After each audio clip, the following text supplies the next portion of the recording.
देखिए applied physics first UP polytechnic के लिए और यूनिट नंबर 7 ऊष्मा एवं ऊष्मा गतिकी में ऊष्मा गतिकी वाला हिस्सा लें अगर थर्मोडायनेमिक्स, तो उसका पार्ट 1 में हमने इनिशियल कंसेप्ट देख लिए थे।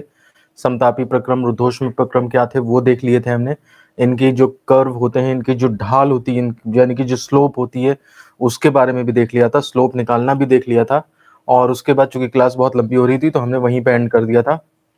अब उसके बाद के जो टॉपिक्स बचे हैं, टोटल 7 इंपॉर्टेंट टॉपिक्स हैं। मैं इनके बारे में पहले आपको बता देता हूँ। समतापी प्रक्रम में किया गया कार्य, work done in isothermal process, बहुत बहुत बहुत ज्यादा इंपॉर्टेंट है।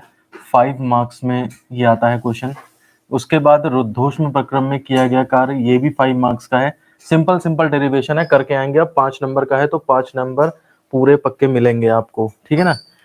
अच्छा, दोनों का स्टार्टिंग एक जैसी है, बस अंदर जाकर के थोड़ा सा डिफरेंस है। और इंटीग्रेशन है, जो बच्चे 12th पास करके आए हैं उनको इंटीग्रेशन वो आसान लगेगा, लेकिन जो 10th पास हैं वो थोड़े से स्टेप्स रट लेंगे। अब उसमें ज्यादा इंटीग्रेशन में जाने की जरूरत नहीं है आपको।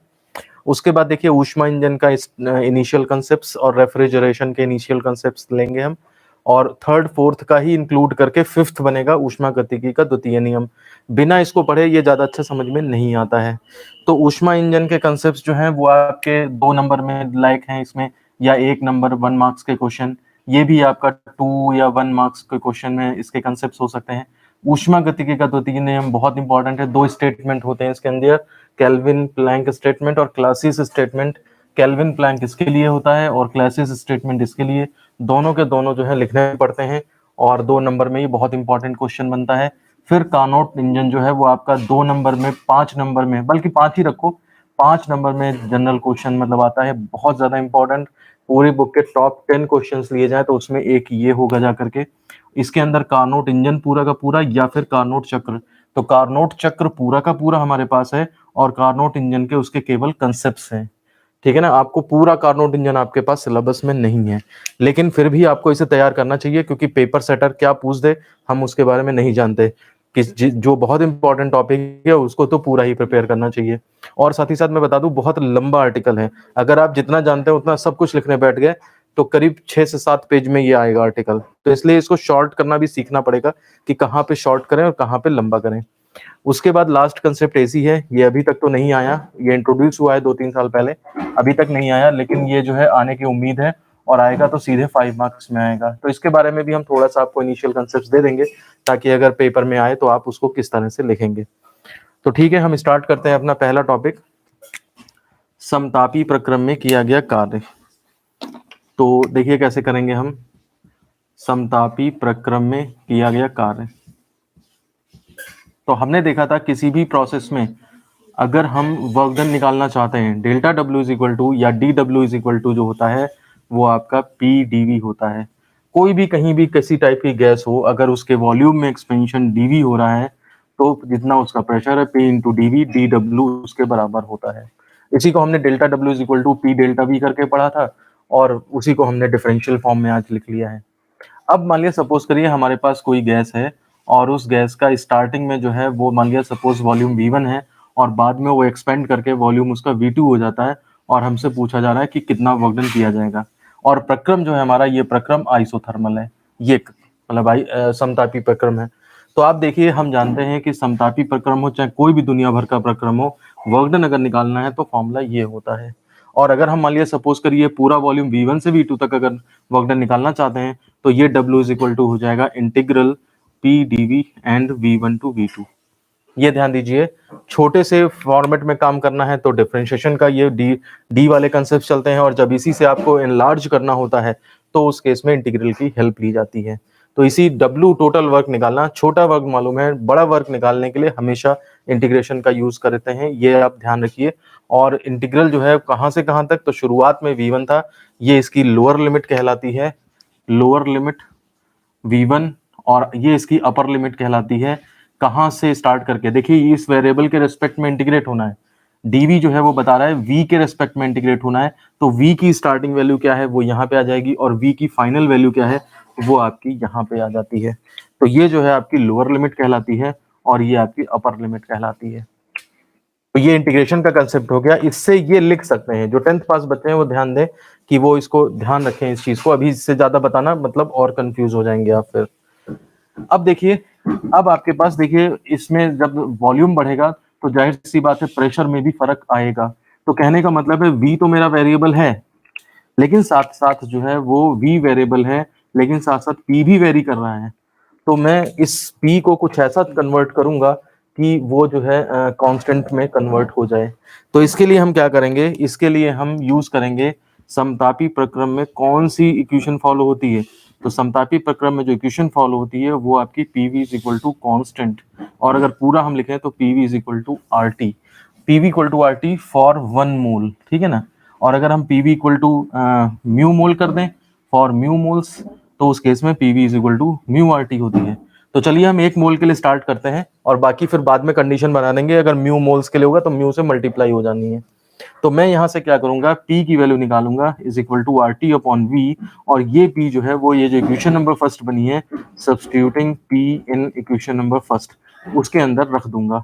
तो मेरे पास जो वर्क का फॉर्मूला आ जाएगा वो आ जाएगा V1 टू V2, P की जगह RT ओवर V लिख दिया एंड dV। ये काम क्यों किया गया है ये ध्यान रखिए कि V के रेस्पेक्ट में इंटीग्रेट करना है और P दूसरा वेरिएबल है, तो इसलिए उस वेरिएबल को पहले हम ऐसी चीज में कन्वर्ट करेंगे जो हमारी कांस्टेंट हो, ठीक है ना, तब जाकर के वो चीजें इंटीग्रेट हो पाएंगी। या तो वो उसी वेरिएबल के रेस्पेक्ट में आ जाए, जैसे dv है तो v आ गया देखिए, और या फिर कांस्टेंट चीज आ जाए। आपको केवल ये लाइन लिखनी है, dw is equal to P d V, starting की लैंग्वेज अपने आप लिख लीजिएगा। w इज इक्वल टू क्या हो जाएगा, integral v1 to v2 P d V. अब समतापी प्रक्रम के लिए इक्वेशन क्या होती है, ये डाल दिया इसमें p की वैल्यू, और इंटीग्रेशन सॉल्व करेंगे। यही काम आपको दूसरे आर्टिकल में भी करना है, रुद्धोष्म प्रक्रम वाले में, उसमें भी आपको बस क्या है, रुद्धोष्म की जो इक्वेशन है वो फॉलो हो जाएगी बस, ठीक है ना। तो प्रोसीजर देखते जाइए, यही सेम प्रोसीजर, डिक्टो प्रोसीजर जो है आपका रुद्धोष्म प्रक्रम में भी कॉपी होगा। अब देखिए इसमें R जो है वो आपका कांस्टेंट है, ठीक है ना। तो R कांस्टेंट है, गैस कांस्टेंट। टेम्परेचर, समतापी प्रक्रम में टेम्परेचर भी कांस्टेंट होता है, तो W इज इक्वल टू आ जाएगा V1 टू V2, और RT जो है वो बाहर आ गया, ठीक है ना, और W इज इक्वल टू ये हो जाएगा मेरे पास, और अंदर क्या बचेगा, 1 ओवर V dV। आप ध्यान रखिए, आपको इतना तो पता है कि log x का डिफरेंशिएशन 1 अपॉन x होता है, तो इसका उल्टा अगर करेंगे, यानी कि इंटीग्रेशन अगर 1 अपॉन x करेंगे तो आपके पास log x आता है। इंटीग्रेशन जो है सेकंड सेमेस्टर में पढ़ेंगे हम, तो उसमें पता लगेगा कि इंटीग्रेशन जो है डिफरेंशिएशन का रिवर्स प्रोसेस होता है। तो इस वजह से यहाँ पे हम क्या लिख सकते हैं, R T log of V, और रूल होता है कि इंटीग्रेशन जैसे ही करते हैं हम, तो ये जो लिमिट्स होती हैं ये दाहिनी तरफ ब्रैकेट के ऊपर इस तरह से लिख दी जाती हैं, और फिर उसके बाद एक बार हम अपर लिमिट रखेंगे और एक बार माइनस करके लोअर लिमिट रखेंगे। देखिए are T log upper limit minus फिर लॉग लोअर लिमिट रखा, इस तरह से हो जाएगा। लॉग का रूल्स पता है आपको, माइनस में है तो इसका मतलब v2 बाई v1 हो जाएगा। तो w इज इक्वल टू आपका जो है फॉर्मूला आ जाता है are T log base E, base नहीं लगा है तो बेस ई रहता है, और v2 बाई v1, ये वर्गनन का फॉर्मूला आता है। अगर आपको म्यू मोल्स में चाहिए तो म्यू मोल्स में मैंने बताया था 1 मोल के लिए इतना है, तो म्यू के लिए कितना हो जाएगा, मल्टीप्लाई कर दो, तो w is equal to mu R T log base E v2 by v1। और इसका फॉर्मेट चेंज कर सकते हो, अगर आपको बेस ई में नहीं चाहिए तो आप ध्यान रखिए, अगर आपको बेस ई को बेस 10 में कन्वर्ट करना होता है तो 2.3026 से मल्टीप्लाई हो जाता है। तो इसका मतलब ये हुआ, अगर बेस 10 में कर दें तो बेस 10 में अगर इसी फॉर्मूले को लिखोगे तो ये W इज इक्वल टू आ जाएगा आर टी लॉग, मतलब इसके साथ 2.3026 are T log base 10 v2 by v1, और ये वाला फॉर्मूला भी इसी तरह से हो जाएगा। अगर इसी को म्यू मोल्स के लिए लिखें, ये वाला फॉर्मूला तो इसमें कन्वर्ट हुआ, और ये वाला फॉर्मूला किस में कन्वर्ट हो जाएगा, ये हो जाएगा आपका W is equal to 2.3026 mu R T log base 10 v2 by v1। समझ रहे हैं, तो कैसा जैसी सिचुएशन है वैसे उस हिसाब से काम किया जाता है। ये सारे फॉर्मूले आपके v2 बाई v1 में आए हैं, 1 मोल, म्यू मोल, ये, और अगर बेस ई को बेस 10 कर दें तो ये ध्यान रखिए 2.3026 से मल्टीप्लाई हो जाता है। तो आप चाहे इस फॉर्मूले को कन्वर्ट करिए, चाहे इस फॉर्मूले को कन्वर्ट करिए, जैसा चाहें आप करते रहिए, ठीक है ना। तो ये इस तरह से अपना, इस तरह से ये इतने सारे फॉर्मेट में चेंज किया जा सकता है। अब इसके बाद ये देखिए कि एक रिलेशन हम यहाँ पर लगा सकते हैं। हमें मालूम है कि समतापी प्रक्रम जो है वो PV is equal to constant इसको फॉलो करता है। पीवी इक्वल टू कॉन्स्टेंट अगर है तो मैं P1 V1 is equal to P2 V2 ये लिख सकता हूँ, ठीक है ना भाई। पीवी इक्वल टू के या इक्वल टू RT, बात तो वही है। तो P1 V1 is equal to P2 V2 लिखा जा सकता है। तो यहां से अगर मैं V2 बाई V1 की वैल्यू निकालूं, देखिए V2 के नीचे V1 ले आइए तो P1 के नीचे P2 आ जाएगा। तो कहने का मतलब है यही चार फॉर्मूले मेरे कन्वर्ट हो जाएंगे P1 बाई P2, समझ रहे हैं आप। पूरा W is equal to RT log base E P1 by P2, ये फॉर्मूला बिल्कुल ऐसे ही सिर्फ P1 बाई P2 कन्वर्ट हो जाएगा। ये फॉर्मूला ऐसे ही रहेगा, सिर्फ P1 बाई P2 कन्वर्ट हो जाएगा। और ये फॉर्मूला ऐसे ही रहेगा, सिर्फ P1 बाई P2 कन्वर्ट हो जाएगा। तो कहने का मतलब है आपके पास अगर कोई ऐसा न्यूमेरिकल फंस जाए या ऐसी कंडीशन फंस जाए जिसमें वॉल्यूम कह रहा है कि समतापी प्रक्रम में वॉल्यूम इतने से इतना हो गया, तो ये वाले फॉर्मूले लग जाएंगे। अगर आपके पास उसमें कह रहा है प्रेशर इतने से इतना हो गया, तो उस केस में आपका ये फॉर्मूला लगेगा। इसमें वॉल्यूम के केस में फाइनल अपॉन इनिशियल रहता है और प्रेशर के केस में इनिशियल अपॉन फाइनल रहता है। तो बेटर ये है कि आप ये ध्यान रखें और जब कभी आपको इसमें कन्वर्ट करना पड़े तो इस बॉयल्स लॉ की हेल्प से आप उसे चेंज कर लें। तो इस तरह से हमारे पास ये जो है वो वर्क डन के फॉर्मूले आ जाते हैं। ये चारों या फिर ये चारों सारे के सारे वैरायटी आपके एक ही चीज को इंडिकेट करते हैं और इस तरह से हमारा ये पहला टॉपिक जो है वो कंप्लीट हो जाता है।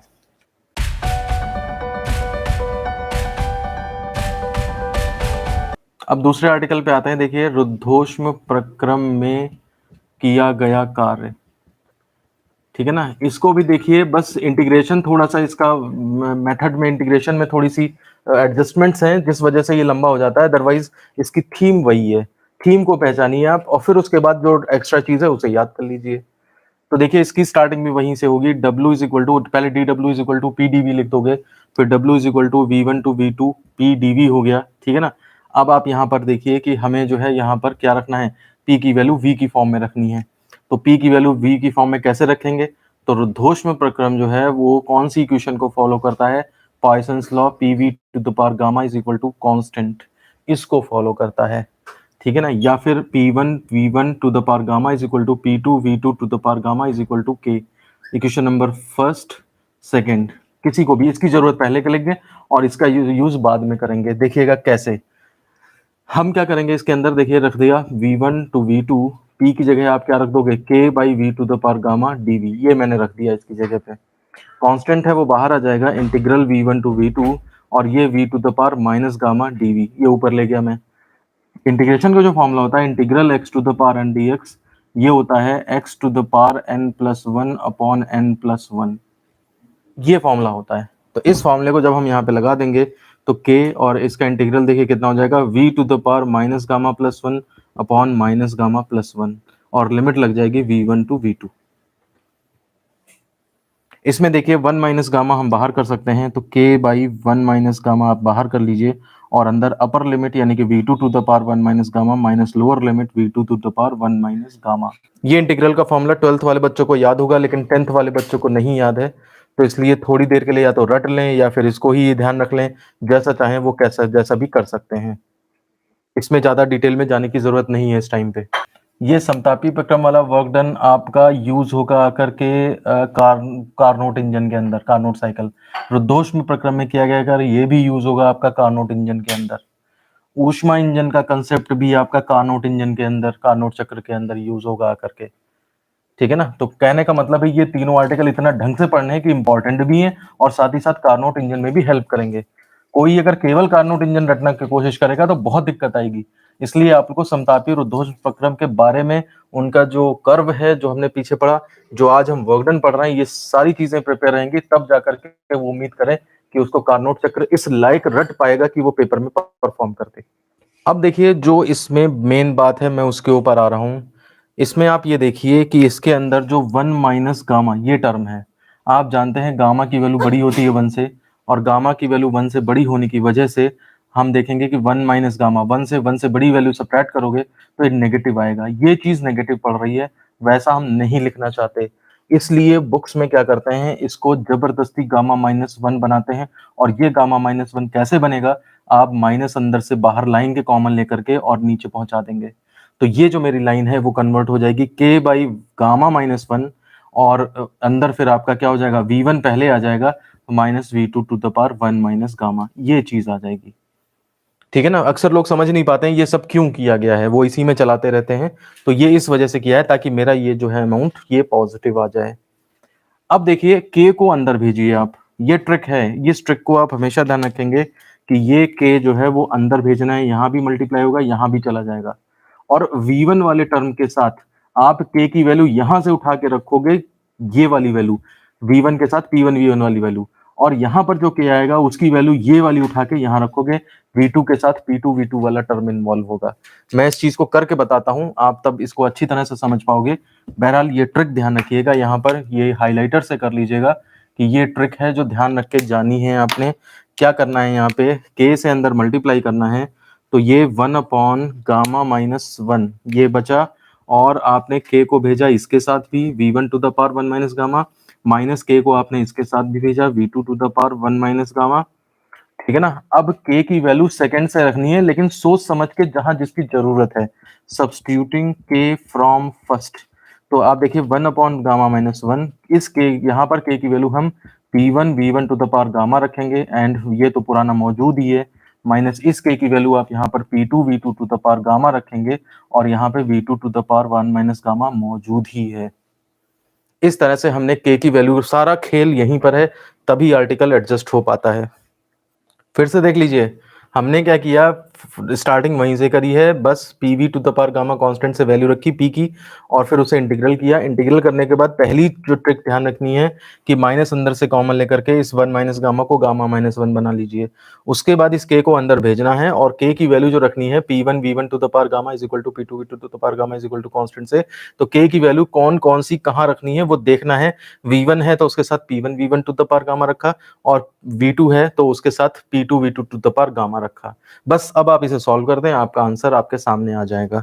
देखिए इसमें क्या होगा, अब देखिए इसको सॉल्व कर लीजिए, तो ये हो जाएगा आपका 1/गामा-1, और अंदर हो जाएगा P1 V1 to the power, जोड़ दीजिए power, gamma plus 1 minus gamma, minus P2 V2 to the power gamma plus 1 minus gamma. तो यहां से आपका क्या होगा, ये देखिए, गामा से गामा कट गया, और ये भी गामा से गामा कट गया, तो आपके पास 1/गामा-1 P1 V1 minus P2 V2, ये आपके पास वर्क डन का फॉर्मूला होता है फॉर एडियाबैटिक प्रोसेस, यानी कि रुद्धोष्म प्रक्रम में किया गया कार्य, और गैस जो है वो आपकी 1 मोल है। अगर हम फॉर म्यू मोल्स कर लें तो यही फॉर्मूला जो है हमारा बस म्यू से और मल्टीप्लाई हो जाएगा, तो उस केस में आपका फॉर्मूला बन जाएगा W इज इक्वल टू μ/गामा-1 P1 V1 minus P2 V2। एक फॉर्मेट और चलता है, वो भी याद करना पड़ेगा आपको, क्योंकि कार्नोट इंजन में उसी का यूज होगा। पहले आप इतना कंप्लीट कर लीजिए, फिर मैं उसको भी बता दूंगा आपको। इसी का रूप चेंज हो जाता है, जैसे आइसोथर्मल में नहीं था, दो फॉर्मेट चेंज कर देते थे, वॉल्यूम की जगह प्रेशर, ऐसे ही यहाँ पे P1 V1 को चेंज करके टेम्परेचर की फॉर्म में ला सकते हैं हम। तो कैसे लाएंगे वो मैं बताता हूँ अभी आपको। माइक्रो क्यों लगाया है, म्यू म्यू असल में माइक्रो नहीं है ये म्यू जो है वो आपका इंडिकेट कर रहा है नंबर ऑफ मोल्स को। जैसे मान लिया सपोज करिए PV is equal to N R T नहीं कहते हैं, ऐसी PV is equal to mu R T. ठीक है ना। तो मोल्स मोल्स म्यू मोल्स हैं अगर, तो एन की जगह म्यू यूज कर लेते हैं, म्यू एन लगा लो, एन मोल्स हैं तो एन आ जाएगा n/गामा-1। ठीक है। अब देखिए इसका एक फॉर्मेट और चेंज कर सकते हैं हम, क्या चेंज कर सकते हैं, देखिए P1 V1 की वैल्यू निकाल सकते हैं आप कहां से, PV is equal to RT। अगर मैं PV is equal to RT use कर लूं, देखिए PV जो है वो कांस्टेंट नहीं है, यहाँ टेम्परेचर भी बदलता है। PV to the power gamma तो कांस्टेंट होता है, PV नहीं कांस्टेंट होता है।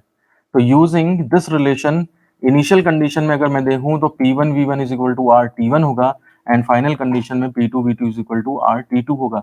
देखिए दोनों की वैल्यू बदल रही है, P1 V1 और P2 V2 बराबर नहीं है, P1 V1 to the power gamma जो है वो बराबर है। तो कई बार लोग कहते हैं कि ये भी लगा लिया वो भी लगा लिया, तो देखिए वो गामा का फर्क है। ठीक है ना।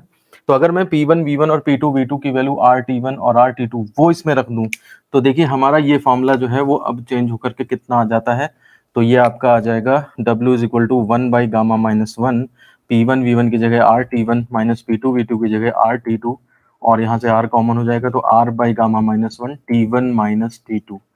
ध्यान दीजिए इस फॉर्मूले में इनिशियल टेम्परेचर पहले आता है, फाइनल बाद में आता है। ठीक है ना, यहाँ भी इनिशियल प्रेशर और वॉल्यूम पहले थे और फाइनल वाला बाद में आता है, ये चीज ध्यान रखिएगा। तो आपका W इज इक्वल टू, और यही फॉर म्यू मोल्स कर दीजिए, तो W is equal to mu से मल्टीप्लाई हो जाएगा और ये आपका यही फॉर्मूला फिर से हाजिर हो जाएगा। तो कहने का मतलब है ये फॉर्मेट आपका तब चलता है जब P1 PV वगैरह दिए हों, और अगर टेम्परेचर में सीधे बात कर रहे हैं तो उस केस में आपका ये फॉर्मूला चलेगा। यही वाला फॉर्मूला मैं फिर से आपको याद दिलाऊंगा अभी थोड़ी देर बाद जब हम कार्नोट इंजन पे पहुंचेंगे, तो इसलिए इसको ध्यान में रखिए। आपके पास अब दूसरा टॉपिक भी कंप्लीट हो गया है, रुद्धोष्म प्रक्रम में किया गया कार्य। दोनों ही 5-5 नंबर के डेरिवेशंस थे और काम आते हैं हमें, ठीक है ना। चलिए अब हम इसको जो है साफ करते हैं, और अब आप अपना दिमाग भी बिल्कुल साफ कर लीजिए और नई चीज के लिए तैयार हो जाइए, ऊष्मा इंजन।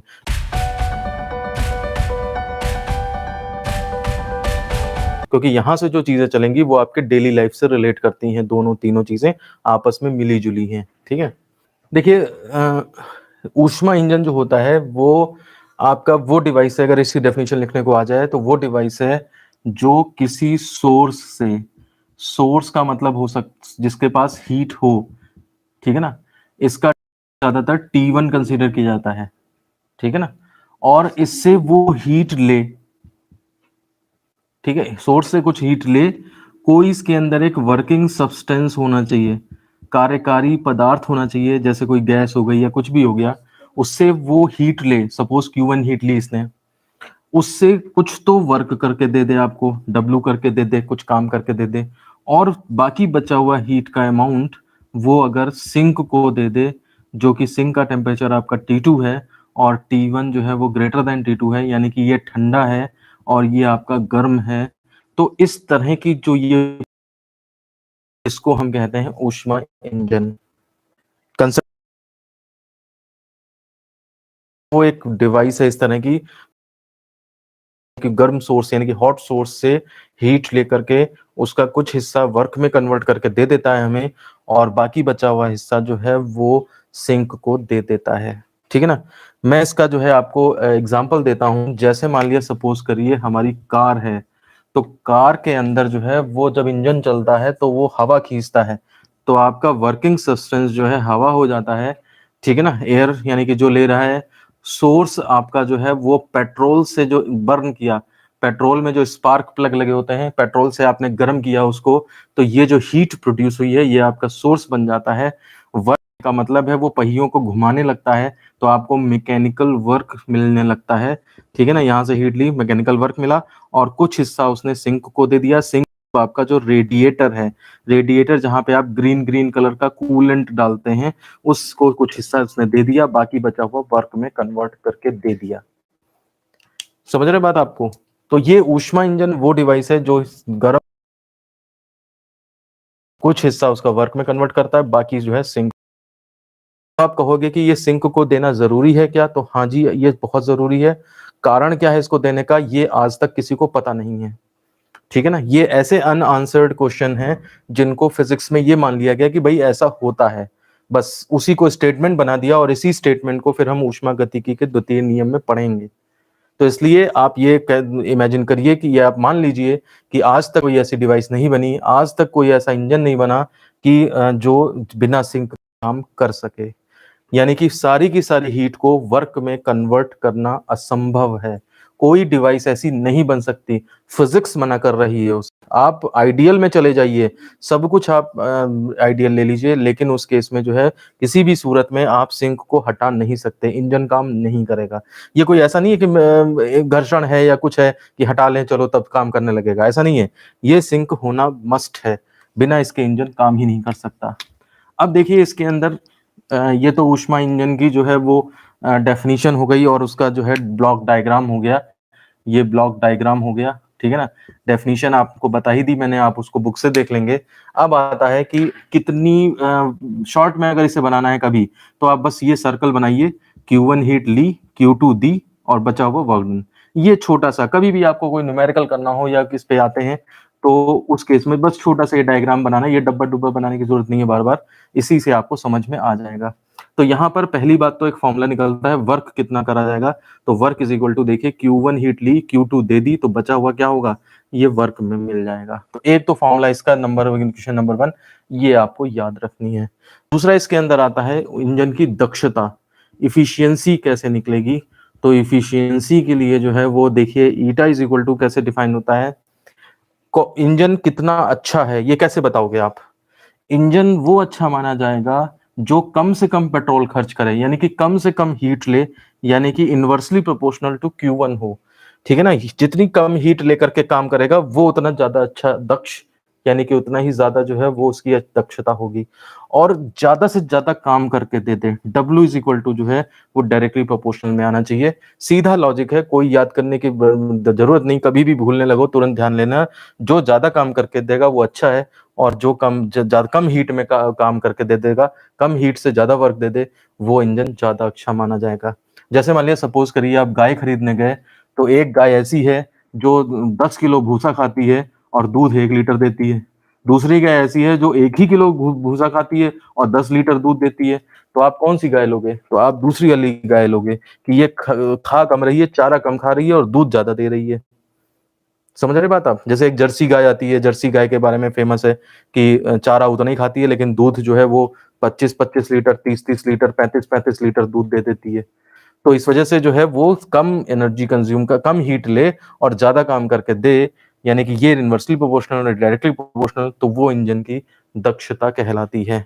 ठीक है ना? इसी को परसेंटेज में भी रिप्रेजेंट कर सकते हैं, तो ये परसेंटेज में भी रिप्रेजेंट करी जाती है और अदरवाइज यहाँ पर इसको करें तो नॉर्मल एक रेशियो में आ जाती है।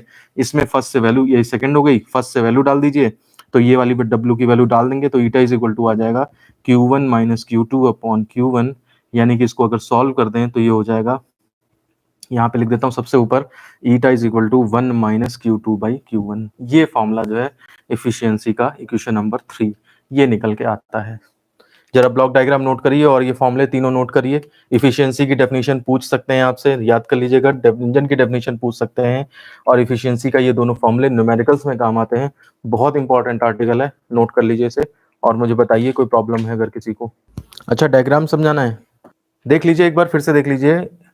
इंजन, हीट इंजन क्या है, एक उसमें वर्किंग सब्सटेंस होगा, वो एक सोर्स यानी कि गर्म चीज होगी उससे हीट लेगा। जैसे पेट्रोल को जलाया आपने और उसकी हीट से गैस फैलती है, तभी तो पिस्टन दबते हैं नीचे, पिस्टन में मोशन तभी आता है जब वो गैस जो है गर्म होकर के फैलती है। तो क्या हुआ कि हीट ली और Q1 हीट ली, कुछ हिस्सा उसने सिंक को देना पड़ा, उसे Q2 दे दिया, तो बचा हुआ यानी कि Q1 माइनस Q2 ये आपको वर्क में मिल जाएगा। आप यहाँ पर जो है वो वर्क की वैल्यू डाल सकते हैं कि आपका जो है वो देखिए Q1 लिया था और Q2 दे दिया, तो बचा कितना, Q1 माइनस Q2, ये आपकी वर्क की वैल्यू है। तो यही आपने जो है इक्वेशन ये वाली बना दी। ठीक है, और फिर उसके बाद दक्षता ये सोचनी पड़ेगी आपको कि कम हीट ले तो दक्षता ज्यादा हो जाएगी और ज्यादा काम करके दे तो डायरेक्टली प्रोपोर्शनल। कौन नीचे जाना है कौन ऊपर जाना है खुद ही लॉजिक लगा सकते हैं, किसी को बताने की जरूरत ही नहीं है। और फिर आपने ये W की वैल्यू इसमें डाली, ये यहाँ पे सॉरी यहाँ पे डाली W की वैल्यू, ये और अलग अलग कर दिया, ये आ गया आपके पास। ठीक है ना? अब इससे एक नंबर का एक बहुत छोटा क्वेश्चन बनता है, वो हम आपको बता देते हैं। कभी कभी ये पेपर में पूछा जाता है कि एक इंजन 100% इफिशिएंट नहीं हो सकता, ये बताइए, समझाइए इस चीज को। ठीक है ना? तो 100% इफिशिएंसी, 100% इफिशिएंसी को हम दो तरीके से समझा सकते हैं। 100% ईटा जो है वो नहीं संभव है। ठीक है ना? तो इसको समझाने के दो तरीके हैं, एक तो आप न्यूमेरिक वाइज, ठीक है ना, न्यूमेरिकल पॉइंट ऑफ व्यू से, और एक आप थ्योरी वाइज समझा सकते हो। ये ज्यादा बेटर रहता है, मैं दोनों समझा देता हूँ जो समझ में आ जाए। देखिए न्यूमेरिकल वाइज क्या करोगे आप, ईटा का फॉर्मूला ले लोगे कि भाई मुझे 1 माइनस Q2 बाई Q1 ये पता है। अब आपका ईटा 100% है, तो ईटा 100% का मतलब ये हो गया कि 100 बाई 100 यानी कि 1, तो ईटा की वैल्यू 1 डाल दीजिए, तो 1 माइनस Q2 बाई Q1, ये 1 कट गया, तो Q2 by Q1 is equal to 0, यानी कि Q2 is equal to 0। Q2 क्या है, Q2 वही तो है हीट, Q1 ली थी, Q2 दी सिंक को और W वर्क डन मिला। तो Q2 अगर 0 हो गया इसका मतलब सिंक को ऊष्मा नहीं दी जाती है, और ये तो बोला ही नहीं गया है, उस सिंक को तो ऊष्मा देनी ही देनी है। तो ये कह रहा है सिंक को ऊष्मा न दो तो होगा ऐसा, तो ये तो गड़बड़ है, ऐसा तो होता ही नहीं है, जो कि असंभव है। और जो कि असंभव है, तो अगर ये नहीं हो सकता तो ईटा जो 1 मान लिया वो भी नहीं हो सकता। तो अतः एफिशिएंसी जो है वो can not be equal to 1। आपको समझ में आ रहा है?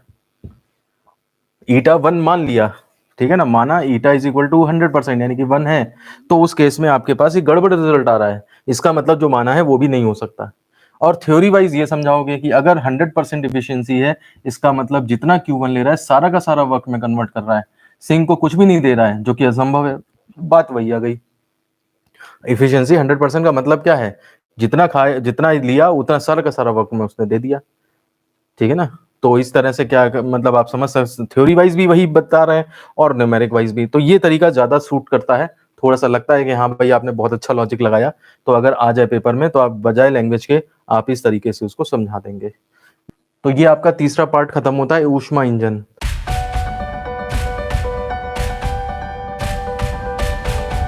तो अब हम चलते हैं अपने चौथे पार्ट पे, रेफ्रिजरेटर। तो देखिए रेफ्रिजरेटर का कंसेप्ट अगर आपको इंजन आता है तो बहुत अच्छे से समझ में आ जाएगा। और दूसरा भी मतलब होता है, अगर आपको इंजन आता है तो रेफ्रिजरेटर में कहीं आप कंफ्यूज ना हो जाओ, तो ये भी देख लेना, पता लगा रेफ्रिजरेटर पढ़ के इंजन के भी कंसेप्ट गड़बड़ हो गए। तो इसलिए आप ध्यान दीजिए, हम अब चौथे पॉइंट पे आ रहे हैं, रेफ्रिजरेटर। तो रेफ्रिजरेटर में भी सेम वही कहानी चलेगी, लेकिन थोड़ा सा अलग उसमें। पहले मैं आपको बता देता हूँ घरों में जो फ्रिज होता है वो क्या करता है। आप देखिए, ये अगर मेरे पास फ्रिज है, ठीक है ना, तो ये फ्रिज क्या करता है, आपको ठंडा कैसे करेगा? तो इसके अंदर की जो हीट है ये उसे बस बाहर निकाल के दे देता है, इतना काम करता है। और इस काम को करने के लिए इसके अंदर कंप्रेसर वगैरह जो भी लगा होता है, वो सारी चीजें वही उसी तरह से है जैसे एसी में होता है, उसी तरह से ये काम करता है। बस ये है कि फ्रिज जिस कमरे में रखा होता है उस कमरे को थोड़ा सा गर्म कर देता है, क्योंकि हीट वो निकाल के बाहर ले आता है। एसी जो है पावरफुल फ्रिज है एक तरह के अंदर पूरा रख देंगे तो एसी तो भयंकर गर्मी पैदा कर देगा। आपने एसी के आउटडोर के सामने हाथ लगा के या खड़े होकर देखिएगा कितनी तेज गर्मी वो निकालता है। तो इसलिए जो है वो आप, फ्रिज क्या करता है, हीट को केवल अंदर से बाहर ले आता है। अब मान लीजिए सपोज करिए 30 डिग्री बाहर भी टेम्परेचर है, 30 डिग्री अंदर भी टेम्परेचर है, तो कैसे ले आएगा ये? क्योंकि यहाँ पर तो ऊष्मागतिक साम्य होगा ना, थर्मोडायनेमिक इक्विलिब्रियम होगा। ये हीट जाएगी कैसे? तो जबरदस्ती ये जाएगी। कैसे? आप इसके अंदर कंप्रेसर लगाओगे, इलेक्ट्रिसिटी दोगे, तब जाके हीट जाती है। तो कहने का मतलब ये है कि अंदर से जो है हीट लेकर ये बाहर जाता है। अंदर से मान लिया सपोज 2 जूल अगर इसने हीट बाहर निकालनी है, तो कंप्रेसर भी अपना कुछ वर्क डन करेगा। सपोज 1 जूल उसने किया, तो मिला के 2 जूल फ्रिज के अंदर से और 1 जूल जो कंप्रेसर ने वर्क किया, टोटल हीट मिला के 3 जूल बाहर आ जाती है। कहने का मतलब यह है कि फ्रिज को ठंडा करने के चक्कर में जितना फ्रिज से हीट बाहर निकालोगे, कंप्रेसर उसमें एक्स्ट्रा लोड डाल के, एक्स्ट्रा वर्क डाल के, एक्स्ट्रा एनर्जी डाल के बाहर निकालेगा, तो कमरा कुछ ज्यादा ही गर्म हो जाएगा। तो अब देखिए, जैसे ही आपने ये काम थोड़ा सा शुरू किया, इसका टेम्परेचर मान लिया 28 हुआ, इसका 30 का 31 हो गया।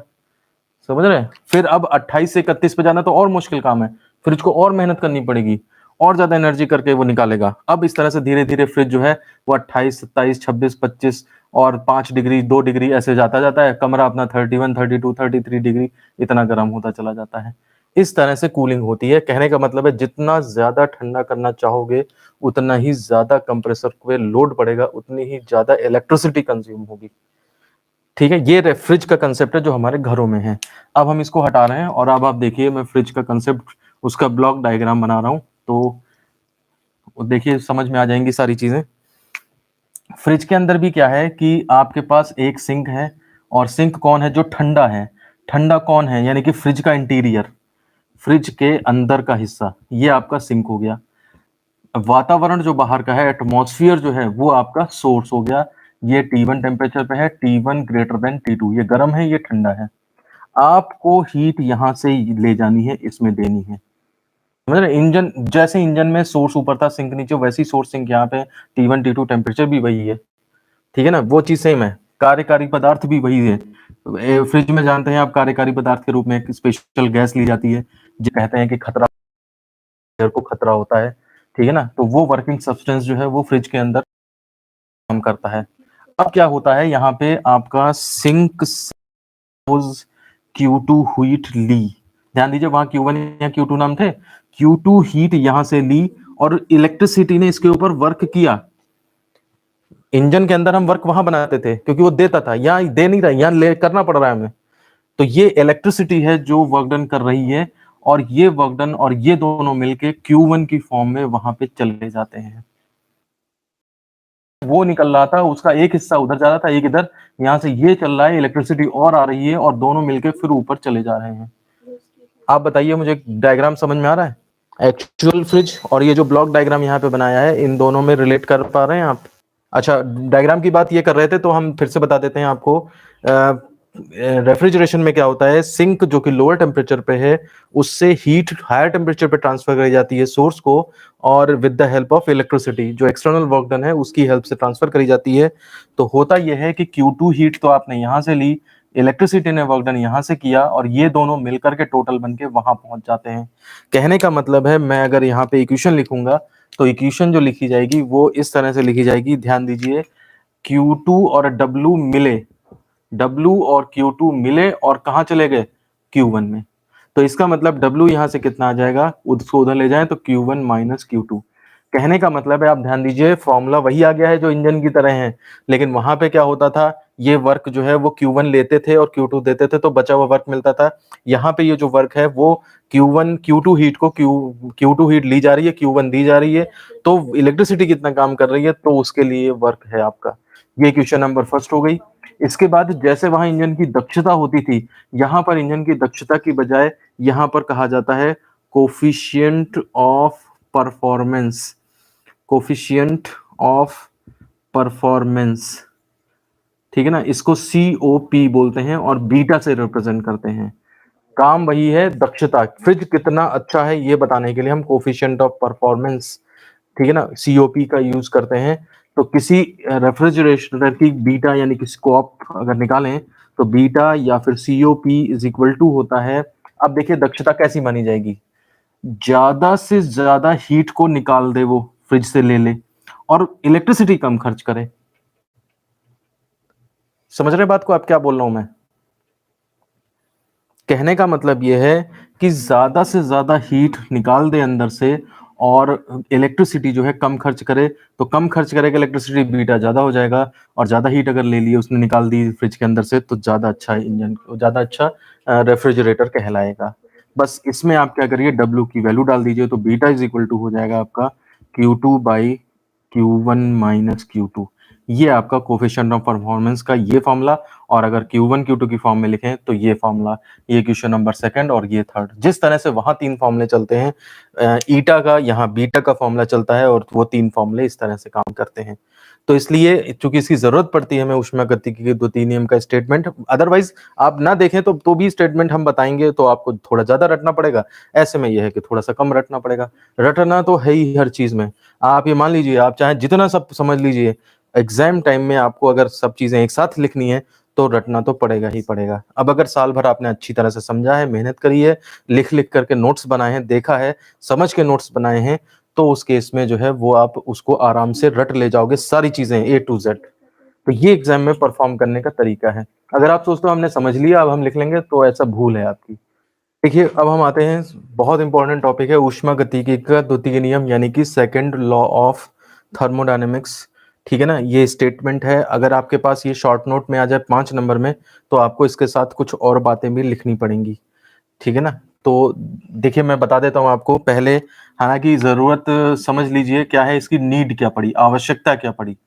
तो नीड, जरूरत इस बात की पड़ी कि जो ऊष्मागतिकी का जो प्रथम नियम था, उसके अंदर दो कमियां थी। मैंने दो लिमिटेशंस आपको बताई थी पिछली क्लास में, मैं फिर से रिवाइज करा देता हूं। पहली थी कि समतापी प्रक्रम के अंदर delta Q is equal to delta W आ रहा था, मतलब सारा का सारा कार्य वर्क में कन्वर्ट किया जा सकता है, लेकिन व्यवहार में ऐसा नहीं होता। क्यों नहीं होता? मैं अभी जब ऊष्मा इंजन पढ़ाया था तो मैंने बताया था कि कुछ ना कुछ हिस्सा, Q का कुछ ना कुछ हिस्सा जो है वो सिंक को देना पड़ता है। ये हमने अभी डेली लाइफ की practical problem heat engine discuss किया था आपको।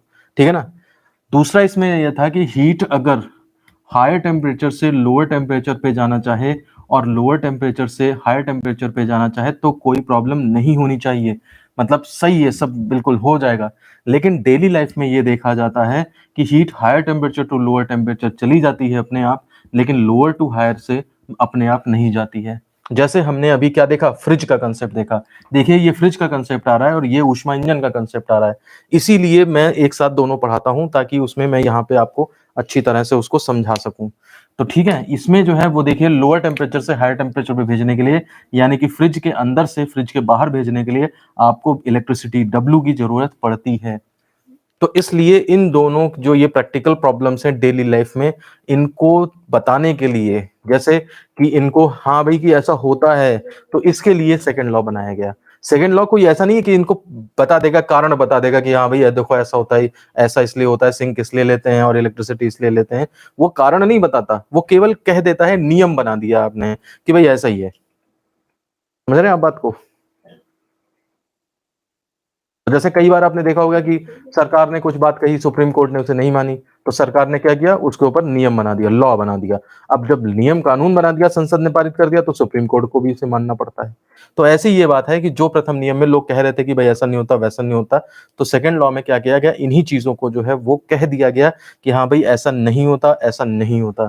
तो ये इसकी आवश्यकता पड़ी, प्रथम नियम की कमियों को दूर करने के लिए द्वितीय नियम बनाया गया था। अब दूसरी बात आती है कि क्या स्टेटमेंट है इसका, यही चीज मेन लिखनी होती है पेपर में। तो स्टेटमेंट जो है वो देखिए दो लोगों ने दिया, दो स्टेटमेंट दिए गए। अब आप समझ जाओ दो स्टेटमेंट क्यों दिए, क्योंकि भाई एक तो इंजन के लिए बनाया गया, एक रेफ्रिजरेशन के लिए बनाया गया, तो दो कंसेप्ट तो आ ही जाएंगे। एक स्टेटमेंट जो है, पहला स्टेटमेंट जो है वो कहलाता है केल्विन प्लैंक स्टेटमेंट। केल्विन एक अलग साइंटिस्ट है, प्लैंक एक, मैक्स प्लैंक अलग है, लॉर्ड केल्विन अलग साइंटिस्ट हैं। इन दोनों ने किसके लिए दिया था, इंजन के लिए, हीट इंजन के लिए कंसेप्ट दिया था। और एक क्लासियस का स्टेटमेंट है, क्लासियस ने जो है वो रेफ्रिजरेटर के लिए कंसेप्ट दिया था। तो आप ध्यान रखिएगा इंजन का क्या काम और रेफ्रिजरेशन का क्या काम, मैं हल्का हल्का बना देता हूं। इंजन क्या करता है, Q1 हीट ली, Q2 हीट सिंक को दी, बचा हुआ काम करके दे दिया, लो। रेफ्रिजरेटर क्या करता है, रेफ्रिजरेटर क्या करता है, अंदर से सिंक से Q2 हीट ली, W इलेक्ट्रिसिटी खर्च करी और Q1 हीट मिला के टोटल ऊपर पहुंचा दी। ये मैंने छोटे छोटे आपके इंजन और रेफ्रिजरेटर बना दिया है। अब आप देखिए स्टेटमेंट क्या है, आप समझ लीजिए, बुक से लैंग्वेज देखेंगे आपको तुरंत रट जाएगी। केल्विन प्लैंक ने कहा था कि बिना सिंक को Q2 हीट दिए, Q2 लिखने की जरूरत नहीं है, बिना सिंक को कुछ ऊष्मा का पार्ट दिए सारा का सारा हीट को वर्क में कन्वर्ट करना असंभव है। समझ रहे हैं, जो मतलब चीज हो रही है उसी को उन्होंने कह दिया कि बस हाँ ऐसा होता है, कि बिना सिंक को दिए, बिना सिंक को ऊष्मा का कुछ हिस्सा दिए सारा का सारा हीट को वर्क में कन्वर्ट नहीं किया जा सकता। ये आपका केल्विन प्लैंक स्टेटमेंट है, साफ साफ ये इंजन की बात कर रहे हैं।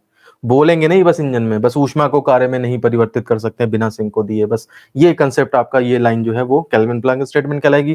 क्लैसियस का कंसेप्ट क्या कहलाएगा, आप देखिए कि बिना एक्सटर्नल एनर्जी सोर्स का यूज किए, मतलब बिना बिजली का फ्रिज नहीं चल सकता, ऐसे मान लो, बिना बिना एक्सटर्नल एनर्जी का यूज किए हुए ऊष्मा को लोअर टेम्परेचर, ये देखिए नीचे सिंक तो होता है, ऊष्मा को लोअर टेम्परेचर से हायर टेम्परेचर में ले जाना असंभव है।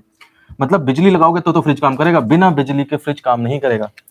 देखिए इधर heat higher temperature to lower temperature अपने आप जाएगी, लेकिन lower temperature to higher temperature बिना इलेक्ट्रिसिटी के नहीं जा सकती, बिना एक्सटर्नल एनर्जी के नहीं जा सकती। अब आप इसको तुरंत आपके सामने अगर बुक रखी है, आप दो दो लाइनें उसमें पढ़ के देखिए, आप बताइए फिर मुझे कोई आपको प्रॉब्लम लगती है या नहीं। मेरे हिसाब से आपको तुरंत समझ में आ गया होगा, और देख लीजिए एक बार फिर बताइए मुझे, और फिर मैं कार्नोट इंजन पे चलता हूँ। देखिए अब हम लास्ट टॉपिक पे आ रहे हैं, कार्नोट इंजन तथा कार्नोट चक्र, और उसके बाद एयर कंडीशनिंग का कंसेप्ट है। तो एयर कंडीशनिंग का कंसेप्ट एक्चुअली पेपर में नहीं आया है, बुक्स में भी इन्होंने हटा रखा है। मुझे नहीं पता कि आएगा या नहीं आ सकता है, तो अगर आया तो 5 नंबर में शॉर्ट नोट में ही आएगा। तो मैं क्या करूंगा, इससे रिलेटेड आपको पीडीएफ अवेलेबल करा दूंगा, ठीक है ना, तो आप उससे तैयार कर लीजिएगा इसको, एसी आर्ट ये एसी को। बाकी कार्नोट इंजन जो है वो मैं कंप्लीट करे दे रहा हूँ, ठीक है।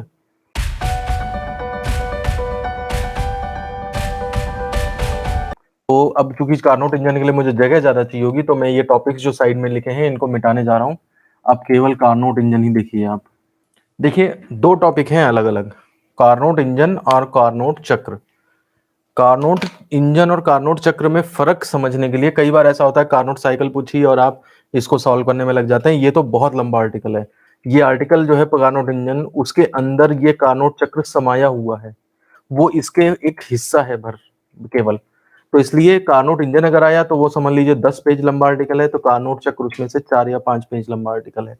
मैं आपको बताता हूँ, जैसे एक इंजन होता है, वो सोर्स से Q1 हीट लेता है, सिंक को Q2 हीट देता है और ये वर्क डन करके दे देता है। ये हमने इंजन के बारे में पढ़ा है, ठीक है ना? तो कार्नोट इंजन में आपका सोर्स के बारे में भी जिक्र होगा, सिंक के बारे में भी जिक्र होगा, वर्क डन कैसे मिल रहा वो भी जिक्र होगा, कार्यकारी पदार्थ कौन सा है, किस तरीके का है वो भी होगा, कैसे हम सोर्स से सिंक हीट लेंगे, कैसे हम सिंक को देंगे, कैसे हमें वर्क डन मिलेगा, कितना वर्क डन मिलेगा, वो सारी चीजें और कितनी इफिशियंसी होगी इंजन की सारी चीजें कार्नोट इंजन के अंदर आएंगी। लेकिन कार्नोट चक्र के अंदर केवल आपका वर्क निकालना आता है, मतलब ये कार्यकारी पदार्थ जो यहाँ पे है, इस कार्यकारी पदार्थ पे किस किस तरह से ऑपरेशंस होंगे और किस तरह से टोटल वर्क निकाला जाएगा, कार्नोट साइकिल केवल उसकी बात करती है। एक्चुअली इसमें क्या होगा कि ग्राफ में अगर देखें इंडिकेटर डायग्राम में पीवी में, तो एक पॉइंट से चलेंगे, पहले ये प्रोसेस, फिर दूसरा प्रोसेस, फिर तीसरा प्रोसेस और फिर चौथा प्रोसेस, और जहां से चले थे वहीं पे लौट के फिर से आ जाएंगे। तो ये 4 प्रक्रम करा के हमारा वर्क मिलेगा। तो ये जो साइकिल बनी, इसी को कार्नोट साइकिल कहते हैं। तो कार्नोट साइकिल जो है कार्नोट इंजन का एक छोटा सा पार्ट है। तो आप क्वेश्चन जब आए तो ये देखिएगा कार्नोट चक्र पूछा गया है या फिर पूरा का पूरा कार्नोट इंजन पूछा गया है। पूरा कार्नोट इंजन पूछा गया, आपके सिलेबस में कार्नोट इंजन का केवल कॉन्सेप्ट है, ठीक है ना? कार्नोट साइकिल पूरी की पूरी साइकिल है। तो कार्नोट साइकिल पूरी है, लेकिन कार्नोट इंजन, अब जब कार्नोट चक्र पढ़ ही लोगे आप और इसका कंसेप्ट यानी कि स्टार्टिंग की बातें रह कर ली, तो फिर स्टार्टिंग और ये सब बीच का मटेरियल पढ़ करके जब 8 पेज पढ़ डाले हमने, तो बाकी बचा 1 पेज करने में क्या जा रहा है? तो कहने का मतलब है पूरा का पूरा आर्टिकल, लास्ट वाला पेज, सारे रिजल्ट्स तो उसी के अंदर भरे हुए हैं। तो इसलिए जो है वो आप ये ध्यान रखेंगे कि पूरा का पूरा ये करने का मतलब है, दोनों चीजें करने का मतलब है आपके पास पूरा का पूरा इंजन ही है, ठीक है ना? आपको कुछ भी नहीं छोड़ना है, सबको सब कुछ पढ़ के जाना है। और आप ध्यान रखिए, इस आर्टिकल में सबसे बड़ी प्रॉब्लम क्या होती है बच्चों को, कि इतना ज्यादा वो इसके बारे में पढ़ लेते हैं कि मेन चीज लिखने के जब टाइम आता है, तब तक उनके 2-3 पेज भर चुके होते हैं। आपको जो है इसके अंदर लैंग्वेज बहुत कम लिखनी है और कैलकुलेटिव पार्ट ज्यादा करना है, क्योंकि बहुत लंबा आर्टिकल है ये। तो इसलिए आप इसको कंट्रोल, अपने हाथ को खींच के जैसे रखेंगे आप, तो उस केस में इसको पूरा का पूरा आप बुक में कर पाएंगे, कॉपी पे आंसर कर पाएंगे। अगर मैं सजेस्ट करूंगा कि अगर इसके बदले में कोई आपके पास डेरिवेशन आ रहा है, तो आप डेरिवेशन पहले पकड़ो, इसको करो, क्योंकि अननेसेसरी लंबा है। 5 नंबर के लिए आपको 5-7 पेज भरने पड़ेंगे, जबकि कोई दूसरा डेरिवेशन है 1.5-2 पेज में आपका पूरा काम हो जाएगा। लेकिन अब कभी-कभी केस फंस जाता है, तो फिर आपको करना ही पड़ेगा। तो कार्नोट इंजन जो है वो हम स्टार्ट कर रहे हैं, ठीक है? तो कार्नोट इंजन में जो है हम जो चीज़ें देखेंगे, सबसे पहले पहला तो है डेफिनेशन क्या है इसकी, दूसरा हम देखेंगे इसका कंस्ट्रक्शन कैसा है, इसके अंदर क्या-क्या चीज़ें हैं, संरचना क्या है इसकी, ठीक है ना? संरचना के बाद तीसरा हम देखेंगे कि इसके अंदर जो है जो कार्नोट चक्र है, वो चक्र कैसा होता है, कौन-कौन से उसके प्रोसेस होते हैं, उनके अंदर वर्क डन कैसे-कैसे निकाला जाता है। 4 प्रोसेस हैं तो 4 वर्क डन होते हैं और उन 4 वर्क डन से तब टोटल वर्क निकलता है। तीसरा कार्नोट चक्र के बारे में ही और फिर चौथा लास्ट में जब है, पूरा कार्नोट चक्र जब ये खत्म हो जाएगा, ये अलग 5 नंबर का आर्टिकल है, और तब उसके बाद जो है वो इस कार्नोट इंजन की दक्षता कितनी होती है, तब ये आएगा और फिर ये आर्टिकल जो है वो खत्म हो जाएगा। इस तरह से ये होता है। तो सबसे पहले हम इसकी डेफिनेशन पढ़ने जा रहे हैं। तो देखिए, कई बार लोग मिस्टेक करते हैं, छोटी सी मैं बताता हूँ, कि कार्नोट ने ये जो इंजन है, जो कार्नोट चक्र है, कार्नोट इंजन है, तो इसने ये आइडियल इंजन एज्यूम किया था, ठीक है ना? ये एजम्पशन है केवल, ऐसा नहीं है कि ऐसा इंजन कोई एग्जिस्ट करता है। कार्नोट ने सोचा कि जब हम, जैसे आदमी है ना, सपने देखेगा तो किस चीज के सपने देखेगा? सपने आदमी वही देखता है जो अधूरी इच्छाएं उसकी पूरी नहीं हो पाती हैं, उनके सपने देखता है। और फिर सपना ही देखना है तो अच्छी चीज का सपना देखो, समझ रहे हैं आप? जैसे आदमी है, आप चल सकता है तो आप सपने में देखो कि भाई हम उड़ रहे हैं, ठीक है ना? अब जेब में पड़े हैं 100 रुपए, आप सपना देखोगे मेरे जेब में 1 लाख रुपए पड़ा है, मैं खर्च नहीं कर पा रहा हूँ उसे। तो ऐसे ही कार्नोट ने जब एजम्पशन लिया कि हम एक ऐसा इंजन बनाएं कि जिसमें घर्षण नहीं है, गैसें सब आदर्श गैसें ले ली और सब कुछ सब फर्स्ट क्लास हमने ले लिया है, तो उस तरह का इंजन जो है उसको कार्नोट इंजन बोला गया। तो ये एक आइडियल हीट इंजन है जिसके अंदर जितने भी क्षयकारी फोर्सेस हैं, डिसिपेटिव फोर्सेस हैं, वो सारे के सारे उसने हटा लिए और इसका मतलब ये नहीं है कि सिंक हटा लिया, सिंक तो रहेगा ही रहेगा, वो तो फिजिक्स कह रही है कि सिंक तो रखना पड़ेगा। तो कई लोग ये बोलते हैं कि सोचते हैं कि कार्नोट इंजन जो है वो 100% इफिशियंट होता है ना, कार्नोट भी 100% इफिशियंट नहीं होगा। ये है कि कार्नोट जो है वो और बाकी इंजन जो होंगे नॉर्मल डेली लाइफ में उनसे ज्यादा इफिशियंट होगा। ये है, जैसे नॉर्मली इंजन हमें 64%, 65%, 66% ऐसे मिल रहे हैं, तो कार्नोट इंजन आपका 69% होगा उस टेम्परेचर रेंज में T1 T2 में, जैसे बाकी इंजन डेली लाइफ में मिल रहे हैं, और ये वाला इंजन ज्यादा अच्छा होगा। आप देखिएगा ट्रैक्टर जैसे खरीदने जाते हैं कितनी इफिशियंसी का है ये, कितना उसका, तो देखिए ट्रैक्टर अलग अलग रेट के आते हैं, तो उसकी पावर को डिनोट करते हैं। कई बार ऐसा होता है पावर सेम होती है लेकिन जो टेक्नोलॉजी इस तरह की होती है कि माइलेज उसका कम हो जाता है। कई बड़ी गाड़ियां हैं जो डीजल की हैं और माइलेज आपको जो है वो छोटी गाड़ियों से भी ज्यादा माइलेज दे देती हैं। तो वो डिपेंड करता है कि उसको बनाने में कौन सी टेक्नोलॉजी, कितनी अच्छी टेक्नोलॉजी को फॉलो किया गया है। तो कार्नोट ने भी एक ऐसा आइडियल इंजन सोचा और ये आपकी इसकी डेफिनेशन कंप्लीट होती है। अब जब संरचना की बारी आएगी, कंस्ट्रक्शन की बारी आएगी, तो उसमें आप ये डायग्राम जरूर जरूर बनाओगे, मैं बता रहा हूँ आपको, और वो सब सारे डायग्राम मैं यहाँ पे बनाए दे रहा हूँ, ठीक है ना, क्योंकि जगह की इसमें कमी पड़ेगी जबरदस्त। अब देखिए इसके अंदर एक हमारा जो है वो सिलेंडर है, ठीक है ना, जिसकी दीवारें जो हैं वो पूर्ण कुचालक पदार्थ की बनी है, पिस्टन भी इसमें पूर्ण कुचालक पदार्थ का बना है।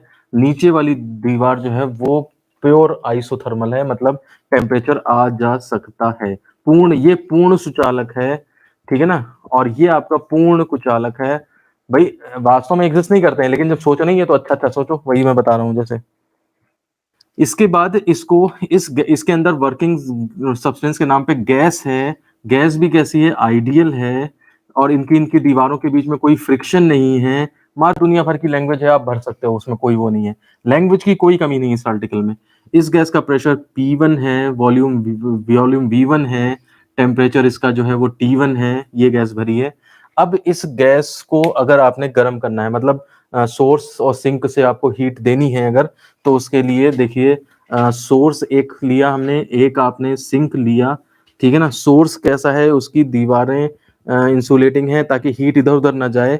ऊपर वाली दीवार जो है वो आइसोथर्मल है, मतलब हीट आ जा सकती है, यहाँ से ट्रांसफर हो सकता है। और इसकी ऊष्मा धारिता इनफाइनाइट है। सी इनफाइनाइट होने का मतलब ये है कि आप इसमें से अगर कुछ हीट ले लो तो इसकी हीट पे कोई असर नहीं पड़ेगा। अदरवाइज होता क्या है ना, जैसे मान लिया सपोज करिए किसी चीज से तो आपने थोड़ा सा जैसे तवा गर्म है, आपने उसके ऊपर रोटी डाली, तो उस टाइम के लिए जब तक रोटी पड़ी है टेम्परेचर तवे का कम हो जाता है, क्योंकि उसी टेम्परेचर को रोटी लेने लगती है ना। तो इस वजह से इससे कोई कितनी भी हीट ले ली जाए, इसकी सी इनफाइनाइट है, इसके टेम्परेचर पे कोई फर्क नहीं पड़ता। ऐसे ही आपका सिंक है, सिंक की भी दीवारें पूर्ण कुचालक हैं, और इसको जितनी भी ऊष्मा दे दो इसके कोई फर्क नहीं पड़ता, इसका भी जो है स्पेसिफिक हीट इनफाइनाइट है। और एक हमने कुचालक स्टैंड लिया जिसमें कि आपका चारों तरफ से दीवारें जो हैं वो इंसुलेटिंग हैं। तो ये तो हो गया क्या क्या मटेरियल है हमारे पास, ठीक है ना, ये संरचना हो गई इसकी, ये वर्किंग सब्सटेंस इसके अंदर, ये सोर्स हो गया आपके पास, ये सोर्स है, ये सिंक है, ये इंसुलेटिंग स्टैंड है, ठीक है ना, ये गैस है। और देखिए आपको ये ध्यान से देखिए, अगर आपको इसको हीट देनी होगी तो हीट देने के लिए सोर्स देगा इसे, तो आप बस इसे लाके यहाँ रख दोगे, ये दीवार और ये दीवार, इनसे हीट पास हो सकती है, तो यहाँ से हीट इसके अंदर जाना शुरू कर देगी। यहाँ से ये ज्यादा टेम्परेचर पे है ना T1 पे, ये T2 पे है, तो इससे हीट जाना स्टार्ट कर देगी। अगर आपको सिंक को हीट देनी है तो आप इस गैस सिलेंडर को उठा के यहाँ रख दोगे, तो देखिए ये लोअर टेम्परेचर पे है, ये इसको हीट ऐसे देने लगेगा यहाँ पे। और अगर आप इसके अंदर कुछ नहीं कराना चाहते, आप इसके अंदर कोई रुद्धोष्म प्रक्रम कराना चाहते हैं, तो आप इसे यहाँ रख दोगे। यहाँ पे जैसे ही आप इसे रखोगे तो आप यहाँ पर देखिए कि आपके पास जो है वो क्या बोलते हैं, ये भी दीवार जो है वो पैक्ड हो जाएगी, और फिर इसके अंदर कोई भी ना तो एटमॉस्फेयर से हीट आ पाएगी और ना ही ले जा पाएंगे हम। तो इसलिए इंसुलेटिंग स्टैंड का ये काम है कि अगर कोई आपको एडियाबैटिक प्रोसेस कराना है तो इस तरह से कराएंगे, और अगर आपको आइसोथर्मल प्रोसेस कराने हैं तो आप इसको इस यहाँ पे उठा के रख देंगे। विनय गंगवार सर, कार्नोट इंजन नहीं है। विनय वही तो मैं समझा रहा था, कार्नोट इंजन का कंसेप्ट, कंसेप्ट का मतलब आप समझते हैं, कंसेप्ट का मतलब यही होता है, इसकी इफिशियंसी नहीं है, बस ये है। अदरवाइज आप कॉन्सेप्ट क्या समझोगे, कॉन्सेप्ट ओनली का मतलब है इसके इसका जो इफिशियंसी है उसका डेरिवेशन नहीं है हमारे पास बस, ठीक है ना। तो जब तक आप ये चीज नहीं समझोगे आप इसके प्रोसेस को कैसे नहीं समझ कार्नोट साइकिल ही नहीं समझ पाओगे आप। चलिए अच्छा अभी मैं देखता हूँ फिर आपको बताता हूँ आपको, ठीक है ना। अब देखिए ये वर्क ये हो गया, कंस्ट्रक्शन हो गया आपके पास। अब इसकी कार्नोट साइकिल आ जाती है, वर्किंग के अंदर कार्नोट साइकिल आती है, वर्किंग में और कार्नोट साइकिल क्या है ये बताएंगे हम। तो देखिए इसमें क्या क्या काम किया जाएगा। अब जो प्रोसेसेस करने हैं उन प्रोसेसेस को करने से पहले मैं आपसे सजेस्ट करूंगा कि ये इंडिकेटर डायग्राम जो है वो आप पहले जो है वो इसको बना लें, ठीक है ना। इस तरह से वॉल्यूम, ये प्रेशर है, यही डायग्राम सब कुछ करके दिखाएगा आपको। तो ये इनिशियल कंडीशन हो गई ए पॉइंट, यहां से आप जाते हैं ये बी पॉइंट तक, बी पॉइंट से आप जाते हैं सी पॉइंट तक, सी पॉइंट से आप जाते हैं डी पॉइंट तक, और डी पॉइंट से आप फिर वापस चले जाते हैं ए पॉइंट तक। ये डायग्राम या तो आप शुरू में ही बना लो कि हाँ भाई ऐसा होता है, ठीक है ना, क्योंकि क्या क्या करना है वो तो कार्नोट ने सोचा ना, हम कार्नोट थोड़ा ना है, हमें तो उनकी बातों को सीखना है। तो पहले हम गए ए से बी तक ये प्रोसेस, बी से सी तक गए ये प्रोसेस, सी से डी तक गए ये प्रोसेस, एंड डी से ए तक गए ये प्रोसेस। ध्यान दीजिए इसमें ए बी और सी डी की ढाल कम है, इसका मतलब ये आपके समतापी प्रक्रम होंगे, कल मैंने डिस्कस किया था लास्ट टर्न पे। और ये वाले जो हैं रुद्धोष्म प्रक्रम होंगे क्योंकि इनकी ढाल ज्यादा है। जब जब समतापी प्रक्रम होंगे आप इनको, ये सिलेंडर अपना यहाँ यहाँ रखे होंगे, और जब आपका जो है रुद्धोष्म प्रक्रम होगा तब आपने इस सिलेंडर को इस स्टैंड पे रखा होगा। और जब समतापी प्रक्रम पे रखेंगे या समतापी प्रक्रम के लिए पहली बार जब इसको लाके यहाँ पे रखोगे तो आपके यहाँ से इसके अंदर जो हीट जाएगी वो Q बन जाएगी। मैं यहाँ पे ये ऐसे एरो Q1 बता रहा हूँ, इसका मतलब सिस्टम में हीट Q1 आ रही है, सोर्स इसको हीट दे रहा है। और जब आप दोबारा इसको सिंक पे रखोगे तो इससे Q2 हीट जो है वो सिंक में चली जाएगी। तो ये दोनों प्रोसेस जो है ए बी और सी डी ऐसे हैं जो आइसोथर्मल प्रोसेस हैं, और इनके दौरान जो है वो आपको हीट जो है वो सिस्टम में एक के अंदर सिस्टम में आती है और एक के अंदर चली जाती है। जब आप इसको इसके ऊपर रख दोगे तो ये T1 टेम्परेचर पे आ जाएगा क्योंकि हीट इसमें से इसमें जाएगी। तो ये जो गैस है इस टाइम पे ये आपकी टेम्परेचर T1 पे है, और जब यहाँ पे ये ठंडा हो गया है या सिंक में तो ये आपकी गैस T2 टेम्परेचर पे है। ये कुछ इस ग्राफ के बारे में मेन बातें हैं जो आपको ध्यान रखनी है, ठीक है ना। ए पॉइंट पे प्रेशर P1 है, वॉल्यूम जो है V1 है, तो P1 V1 ये हो गया, P2 V2 यहाँ पे हो गया, P3 V3 यहाँ पे हो गया, और P4 V4 यहाँ पे हो गया, और वापस जब पहुंचेंगे तो फिर गैस का प्रेशर और वॉल्यूम P1 V1 होता है। ये 4 कोऑर्डिनेट्स भी कंसीडर करने हैं आपने, ठीक है ना। तो आप जो है डायग्राम्स के बारे में ज्यादा लिखने की कोशिश मत करिएगा पे एग्जाम में, समझ लीजिए, ठीक है ना। लेकिन ज्यादा लिखेंगे तो फिर वो उसी में टाइम लग जाएगा आपका, आप मेन चीज नहीं कर पाएंगे, फिर टाइम ज्यादा लग जाएगा। तो इसलिए अब देखिए हम करेंगे क्या क्या। तो वर्किंग में हम करेंगे 4 स्टेप करे जाते हैं, वर्किंग या फिर कार्नोट साइकिल दोनों एक ही चीज हैं, और इसके अंदर हम टोटल मिला करके 4 स्टेप्स करते हैं। अब 4 स्टेप्स की लैंग्वेज लिखनी है, चारों स्टेप्स के वर्कडन निकालने हैं, तो जाहिर सी बात है आप लैंग्वेज समझ लीजिए। लैंग्वेज लिखते टाइम थोड़ा सा कंट्रोल रखिएगा अपने आप पे, ज्यादा ना लिख दें, मालूम रहे लेकिन आपको ज्यादा उसमें लिखना नहीं है, ठीक है ना। तो पहला प्रोसेस, अभी एक डायग्राम और रह गया है जो मुझे बनाना है। आप पहले ये समझ लीजिए ना, ये डायग्राम मैं हटा रहा हूँ यहाँ से, आप समझ जाइएगा कि जब मैं इसको यहाँ रखूंगा या यहाँ रखूंगा या यहाँ रखूंगा तो क्या क्या हो रहा है, उस चीज को मैं थोड़ा हटा रहा हूँ अब इसको।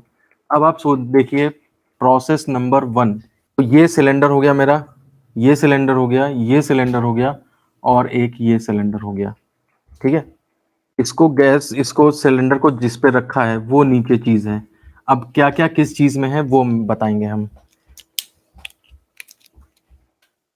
4 प्रोसेस कराए जाएंगे, process 1, process 2, process 3 and process 4। अभी मैं लैंग्वेज समझा रहा हूँ, वर्क डन बाद में निकाल देंगे हम। अब देखिए प्रोसेस पहला कौन सा होता है, समतापी प्रसार, ठीक है ना। समतापी प्रसार में क्या करते हैं, हम अपना सिलेंडर ला करके और सोर्स के ऊपर रख देते हैं, ठीक है ना। सोर्स में दीवारें जो हैं वो इंसुलेटिंग हैं, लेकिन यहाँ से हीट जो है वो सिस्टम में जा सकती है। तो हमारी जो गैस ए पोजीशन पे थी, ध्यान से देखिए, ए पोजीशन पे जो गैस थी स्टार्टिंग में, इसको आप डॉट डॉट डॉट बना दो, ये पहले थी ऐसा, और ये अब इसमें एक्सपेंड करके कितने पे पहुंच जाती है, वॉल्यूम इसका बढ़ जाता है P1 V1 से ये P2 V2 तक पहुंच जाती है, यानी कि ये B पॉइंट तक पहुंच जाती है। जो डॉटेड पार्ट दिखा रहे हैं वो स्टार्टिंग का पॉइंट है, और जो एंडिंग पॉइंट है, एंडिंग पार्ट है B, वो जो है लास्ट का, कहाँ पहुंचे हैं हम जा करके। तो A से B तक गैस का समतापी प्रसार हो रहा है। कहानी भरना चाहते हैं तो हम लिख देंगे कि सिलेंडर को जो है वहां पे रख देते हैं, सोर्स के ऊपर रख देते हैं, जिससे कि सोर्स से Q1 हीट एक्सेप्ट कर ली जाती है, और हमारा जो वो पिस्टन है वो ऊपर खिसक जाता है, और गैस का प्रेशर P1 से V1 से और P2 V2 इस तरह से ये चेंजेस हो जाते हैं, यानी कि ग्राफ में A से B तक पहुंच गया, Q1 हीट ले ली, और ये पूरा प्रक्रम T1 टेम्परेचर पे हो रहा है। आप कहानी समझ रहे हैं किस तरह लिखी जा रही है? ये लैंग्वेज लिख दी जाएगी, यहाँ पे पूरी की पूरी प्रोसेस नंबर 1 हो जाएगा कार्नोट साइकिल का, और क्या बोलते हैं, यहाँ पर जो है यहाँ से हम यहाँ तक पहुंच गए हैं। इसके अंदर जो वर्क डन होगा वो मैं एक साथ लिख के चारों का बताऊंगा, तब समझ में आएगा। ऐसे टुकड़ों टुकड़ों में बताने से थोड़ा सा मुश्किल पड़ेगा, और जगह भी नहीं है मेरे पास। अब दूसरा प्रोसेस क्या होगा, हम क्या करेंगे, इस सिलेंडर को उठा के अब जो हमारा इंसुलेटिंग स्टैंड है, स्टैंड उसके ऊपर रख दोगे। इंसुलेटिंग स्टैंड पर रखने से, और फिर क्या करोगे, इस गैस में अब रुद्धोष्म प्रसार कराया जाएगा। बी से सी तक पहुंचेंगे हम, तो बी पे स्टार्टिंग है मेरी, और हम पहुंचेंगे जाके अब सी पे पहुंचेंगे जाके, ठीक है ना। और ये जो प्रक्रम कहलाएगा आपका दूसरा प्रोसेस है रुद्धोष्म प्रसार।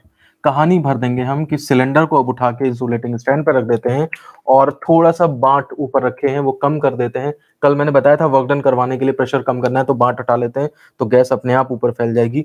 तो ये आपका रुद्धोष्म प्रसार कहलाएगा, और रुद्धोष्म प्रसार की पूरी ये कहानी कंप्लीट होती है। वर्क डन अभी मैं थोड़ी देर में निकालूंगा आपका, जब मैं कुछ मिटा दूंगा यहाँ से। अभी अकेले आप प्रोसेस देखिए, समझिए क्या हो रहा है। यानी कि मेन सेंटर में आपका ये डायग्राम है, ये डायग्राम अगर पहले बना लें तो इसी से आपके सारे ये प्रोसेसेस भी समझ में आएंगे, ये भी समझ में आ जाएगा, सब कुछ क्लियर हो जाएगा। अब इसके बाद क्या करते हैं, CD यानी कि समतापी संकुचन, ठीक है ना, समतापी संकुचन।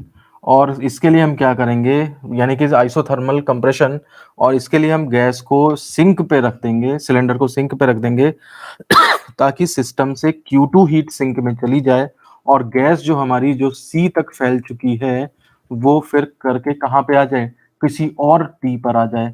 यानी कि इसका जो प्रेशर और वॉल्यूम है वो आपका C पॉइंट B से C तक पहुंच गए थे, अब C से प्रेशर जो है वो थोड़ा सा ज्यादा है, और वॉल्यूम भी जो है वो थोड़ा सा मतलब पुरानी स्थिति में आ चुकी है, लेकिन A तक नहीं पहुंची है। तो इस टाइम पे आप जो है यहाँ से C से D तक यहाँ पे आ चुके हैं।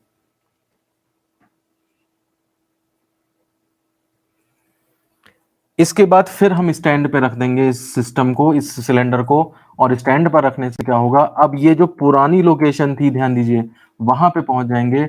डी से खिसक के हम वापस ए पे आ जाएंगे, और स्टैंड पे रखने से अब क्या होगा, समतापी समतापी नहीं, रुद्धोष्म रुद्धोष्म संकुचन कराया जाएगा, यानी कि एडियाबैटिक कंप्रेशन कराया जाएगा, और इससे हमारा जो है वो पिस्टन फिर से वापस ए पे आ जाएगा। ठीक है ना। तो बिना उस डायग्राम को समझे आप इस डायग्राम को इलेबोरेट नहीं कर सकते। ऐसा नहीं है कि केवल कार्नोट साइकिल में ये डायग्राम बनाया और 4 नाम लिखे और वर्क डन निकाल के कर दिया। वो समझने के लिए दिमाग में इसीलिए तो फिट नहीं बैठता है ये चीज, क्योंकि आपको एक्चुअल चीजें पता ही नहीं रहती। अब आप अगर ये 3 डायग्राम केवल बनाओगे, लैंग्वेज बिल्कुल कम से कम भरो, तब भी आपको जो है फुल मार्क्स मिलेंगे उसमें। तो आप जरा ये नोट कर लीजिए और मुझे बताइए क्लियर है कि नहीं, और फिर मैं इन 4 प्रोसेस का वर्क डन निकाल के और फिर आपको एग्जैक्ट कैलकुलेट कर देता हूँ टोटल वर्क डन वगैरह क्या है। अब समझ लीजिए आधा आर्टिकल कंप्लीट हो चुका है, जो कंसेप्ट दिमाग में बैठाने वाली चीजें हैं वो कंप्लीट हो चुकी हैं, अब केवल कैलकुलेटिव पार्ट बचा हुआ है। ठीक है, अब हम इन 4 प्रोसेसेस में वर्क डन निकालेंगे, और उससे पहले मैं आपको थोड़ा सा ये बता दूं कि समतापी प्रक्रम में जो किया गया कार्य, इसी वीडियो में मैंने शुरुआत में बताया है कि समतापी प्रक्रम में किया गया कार्य W is equal to formula होता है RT log V2 by V1, बाद का वॉल्यूम पहले डिवाइड बाई पहले का वॉल्यूम, ठीक है ना। और वृद्धोष्म प्रक्रम में किया गया कार्य W is equal to R by gamma minus 1 T1 minus T2, यानी कि पहले का टेम्परेचर पहले और बाद का टेम्परेचर बाद में, ये वर्क होते हैं। साथ ही साथ वर्क डन बाई सिस्टम है तो पॉजिटिव होता है, और work done on the system है तो वो नेगेटिव होता है। ये 4 चीजें थोड़ा सा ध्यान रखिएगा, ये हमारे पुराने कंसेप्ट हैं, इनके बेस में हम इन 4 प्रोसेसेस का वर्क डन नोट करेंगे। और ध्यान रखिए बुक पेपर में आएगा तो आपको इन्हीं के साथ लिखने हैं वर्क डन जो मैं अब लिखूंगा। ऐसा नहीं है कि 4 ये बता के फिर आप अलग-अलग फिर बाद में लिख रहे हो। ये जगह की कमी की वजह से मैं ऐसा कर रहा हूँ। अदरवाइज़ प्रोसेस नंबर 1 में समतापी प्रसार में क्या-क्या किया, ठीक है ना? वो चीज़ आप तुरंत जो है वो वहीं पे लिखोगे, क्या कहानी करी और क्या वर्क डन हुआ। ऐसे ही इसको बताओगे, इसको बताओगे, इसको बताओगे। तो वो तो जगह की कमी से मैं मिटा करके फिर आपको अब मैं कैलकुलेटिव पार्ट लिख रहा हूँ यहाँ पे।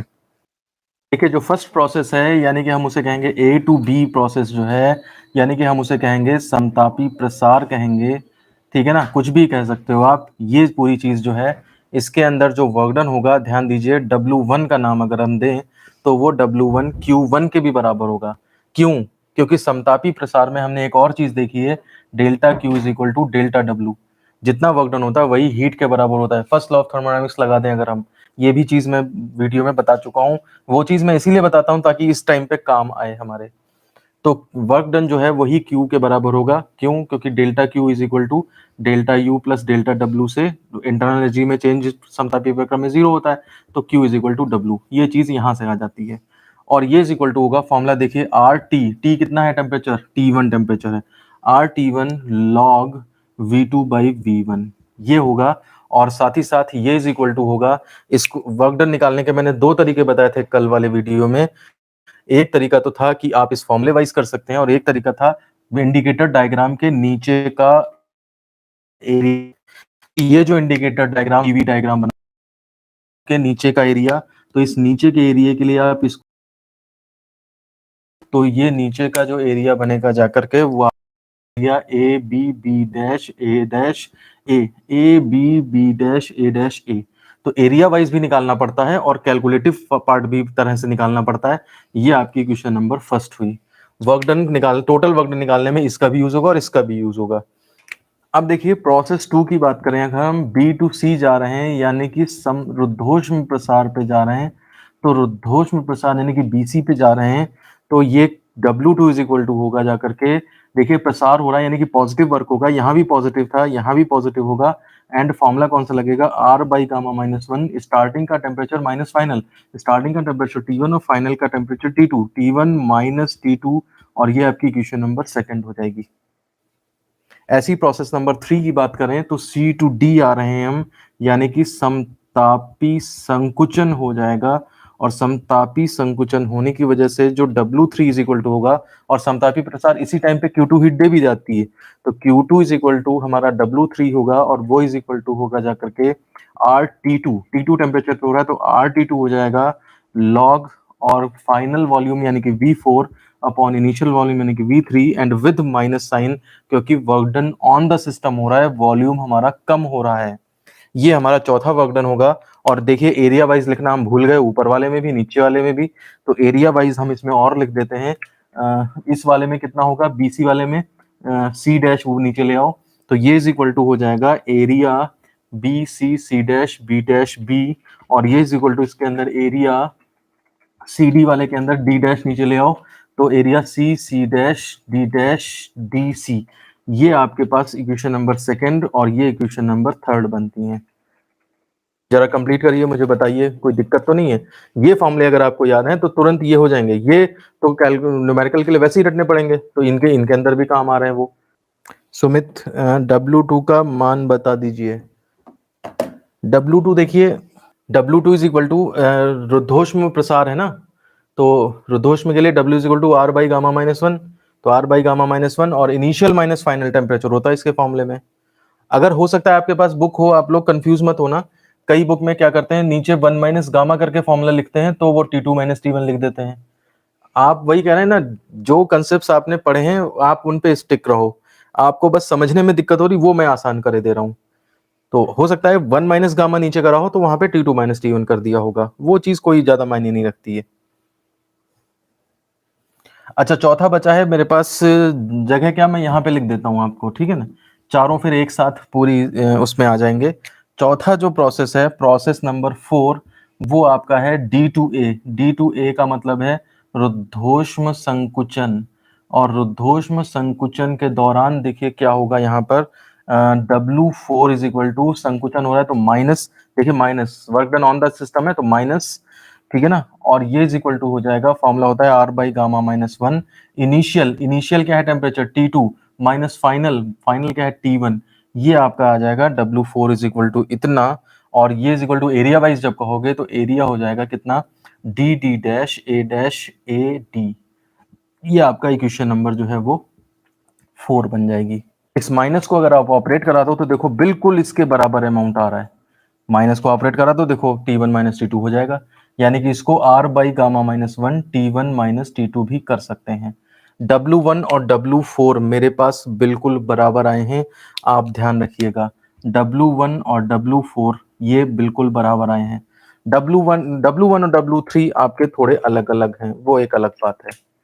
ये 4 वर्कडन आपको जरूर जरूर निकाल के दिखाने हैं। अगर आपके पास कार्नोट साइकिल आए या कार्नोट इंजन आए, तो ये कार्नोट इंजन के अंदर कार्नोट साइकिल तो अपने आप घुस जाएगी, क्योंकि कार्नोट इंजन की वर्किंग ही वही है कार्नोट साइकिल। तो इसलिए आपको ये 4 वर्कडन तो जरूर निकाल के दिखाने हैं। अब इसके बाद कार्नोट साइकिल का रिजल्टेंट वर्क कितना होता है, कभी कभी क्वेश्चन भी पूछ देते हैं कि शो करो कि कार्नोट साइकिल में किया गया कार्य कार्नोट साइकिल के एरिया के बराबर होता है, तो वो सब चीजें, तो उसके लिए एरिया वाइज वर्कडन की जरूरत पड़ेगी, और अगर वैल्यू वाइज चाहिए तो फिर आपका नॉर्मल उसके फॉर्मूले की जरूरत पड़ेगी। तो अब हम कार्नोट साइकिल में किया गया कार्य बताने जा रहे हैं, work done in Carnot cycle. तो देखिए इसके लिए सीधा सच्चा अपना हिसाब है, टोटल वर्क डन 4 काम थे हमारे पास, चारों काम में आपको W1 plus W2 plus W3 और प्लस W4 चारों को ऐड कर दें तो हमारे पास देखिए टोटल वर्क डन आ जाएगा। लेकिन इनमें से ये काम तो पॉजिटिव है क्योंकि प्रसार हैं, लेकिन ये काम आपके जो हैं वो संकुचन के हैं, इसलिए ये आपके माइनस के कहे जाएंगे, और इस वजह से हमारा फॉर्मूला बन जाएगा W1 plus W2 minus W3 minus W4। But मैंने अभी बताया था आपको W2 एंड W4 बराबर आए हैं, इसलिए आपके जो हैं वो ये दो अमाउंट जो हैं वो कट जाएंगे, और कटने की वजह से आपके पास W1 माइनस W3 ये W बचेगा। W1 आपका ध्यान दीजिए इक्वेशन में वो Q1 के बराबर था, और W3 आपका Q2 के बराबर था, तो इसलिए W is equal to Q1 minus Q2, ये आपके पास इक्वेशन नंबर 5 आ जाती है। तो ये कार्नोट साइकिल में किया गया नेट कार्य होता है, यानी कि वो ऊष्मा जितनी ली गई है सोर्स से और जितनी सिंक को दी गई है उसके डिफरेंस के बराबर होता है। और ये फॉर्मूला तो हमने पहले भी पढ़ा है, नॉर्मल हीट इंजन पढ़ा था तब भी हमने ये फॉर्मूला पढ़ा था। तो ये अगर आप प्रूव करने को आए कि अगर ऐसे आ जाएगा, इसमें हम लैंग्वेज लिख देंगे, अतः कार्नोट साइकिल के एक चक्र में किया गया कार्य इन सिंक सोर्स से ली गई ऊष्मा तथा सिंक को दी गई ऊष्मा के अंतर के बराबर होता है। एक रिजल्ट ये आया आपका कार्नोट का, ठीक है। इसे कंप्लीट करिए, फिर मैं दूसरा रिजल्ट बताऊं आपको। देखिए अब दूसरा तरीका जो है इसका वर्क डन निकालने का, दूसरा स्टेटमेंट भी है, W is equal to again W is equal to W1 plus W2 minus W3 minus W4 पुरानी तरह से किया, और अब की बार वर्क वो एरिया वाइज जो निकाले हैं ना चारों वो डाल दीजिएगा। एरिया दिस मच, मतलब ये वाला इसके नीचे का area, plus area this much minus area this much minus area this much. अब जरा इस कंडीशन को समझिए, यहाँ पे क्या है, क्या हो रहा है क्या नहीं हो रहा है। आप देखिए ए बी के नीचे का एरिया ये वाला पहले में आया था, ये पूरा एरिया जो है वो आपका जो है वो पहले वाले में आया था, ठीक है ना। अब उसके बाद प्लस W2, यानी कि सॉरी ए बी के नीचे इतना इतना केवल इतना आया था। इसके बाद BC के नीचे का एरिया और इंक्लूड कर लिया आपने। उसके बाद माइनस W3, यानी कि इधर से इधर जो आए ये वाला एरिया जो है वो आपने हटा दिया, ये वाला हटा दिया, ये ग्रीन ग्रीन कर दिया मैंने। उसके बाद माइनस ये चौथा वाला ये वर्कडन, इसका वाला भी एरिया आपने हटा दिया, तो आपके पास बचा क्या, आपके पास यही सारा तो बचा। तो कहने का मतलब है चारों एरिया की वैल्यू लिख के और रटा रटाया आप सीधे लिख दीजिएगा एरिया ABCDA, मतलब ABCDA यानी कि कार्नोट चक्र का क्षेत्रफल। तो इसका मतलब ये हो गया, आप स्टेटमेंट डाल दोगे क्या, अतः कार्नोट चक्र में किया गया कार्य, प्रति चक्र में किया गया कार्य कार्नोट चक्र के क्षेत्रफल के बराबर होता है। ये कार्नोट साइकिल का work done work area wise निकलता है, और पीछे जो निकाला हमने वो आपका हीट वाइज निकलता है। दो तरह से वर्क डन आप कैलकुलेट करके दिखा दोगे आप। तो ये कार्नोट साइकिल में वर्क डन, कार्नोट साइकिल और कार्नोट साइकिल की work done net work done ये कंप्लीट होता है। अगर हम बात करें कार्नोट साइकिल कंप्लीट हो गई तो हाँ, कार्नोट साइकिल कंप्लीट हो गई। और हीट इंजन का कंसेप्ट, उसके अंदर कार्नोट साइकिल अपने आप अंदर घुसी हुई है। अब रह गया जो हमारे पास सिलेबस में नहीं है, वो मैं शॉर्ट में आपको बता देता हूँ। ठीक है, क्लियर है। तो अब जो बचा हुआ हिस्सा है, देखिए उसको अगर नहीं करके गए, क्योंकि न्यूमेरिकल्स में उसी की जरूरत पड़नी है, ठीक है ना, एक एक नंबर वाला क्वेश्चन भी उसी से बनता है, तो इसलिए न करना बेवकूफ़ी है। आपको हम आसानी से ऐसा तरीका बता देंगे कि दो दो चार लाइन लिखने से ही आपको सब समझ में आ जाएगा। तो जो बचा हुआ हिस्सा है वो है कार्नोट इंजन की दक्षता। कार्नोट इंजन की दक्षता, तो देखिए ईटा इज इक्वल टू, कोई भी इंजन हो अगर हमारा, ईटा इज इक्वल टू कितना होता है, जितना काम करा अपॉन जितना सिंक से सोर्स से हीट ली, ये eta is equal to formula होता है। डब्ल्यू हमारा अभी हमने डिराइव किया Q1 माइनस Q2 आया है, ठीक है, तो आपने डिवाइड कर दो 1 माइनस Q2 बाई Q1। ऐसा काम तो हमने इंजन में भी किया था और कार्नोट इंजन, कार्नोट साइकिल में भी यही आया है हमारे पास, ठीक है। अब यहाँ पे Q1 Q2 की वैल्यू डाल दो, तो Q1 Q2 की वैल्यू एक्चुअली वो जो W1 था वही तो Q1 के बराबर निकला था, और जो W3 था वही आपका Q2 के बराबर निकला था। तो उनकी वैल्यूज बस यहाँ पे डाल दोगे, RT2 log समथिंग समथिंग था upon RT1 log of something something था, ये रख दोगे यहाँ पे, मैं तरीका बता रहा हूँ। उसके बाद नेक्स्ट लाइन में करोगे we can prove, 11th class में यही चीज लंबे में चली जाती है आर्टिकल में। वी कैन प्रूव कि आपका जो है वो ये लॉग के अंदर जो आएगा ना, यहाँ पे शायद V3 बाई V4 आता है, यहाँ पे V2 बाई V1 आता है, ये हिस्सा और ये हिस्सा, ये हिस्सा और ये हिस्सा बराबर होते हैं। ये आप इसको जो है वो लिख दोगे, वी कैन प्रूव, कुछ करके कुछ नहीं दिखाना है। तो नेक्स्ट लाइन में जब आप इसको बराबर कर दोगे तो नेक्स्ट लाइन में ये जो है लॉग लॉग ये वाली चीजें जो है वो कट जाएंगी। तो जब ये आपकी ये दोनों चीजें जो है वो कट जाएंगी यहाँ पे, तो आपके पास, और आर आर तो पहले ही कट गया है, वो तो कांस्टेंट है, तो आपके पास बस ईटा का जो फॉर्मूला फाइनल बचेगा वो eta is equal to 1 minus और T2 बाई T1, ये फॉर्मूला आपके पास बचता है। समझ रहे बात को? तो eta is equal to 1 minus Q2 by Q1, ये किसी भी इंजन के लिए सही है, कार्नोट के लिए भी सही है, लेकिन 1 माइनस T2 बाई T1 ये आपका स्पेशली कार्नोट इंजन के लिए सही है। न्यूमेरिकल जब पेपर में आए तो ध्यान दीजिएगा आप, अगर नॉर्मल इंजन है तो ये वाला फॉर्मूला, और कार्नोट इंजन है तो ये या ये कुछ भी लगा लो, कोई दिक्कत नहीं है।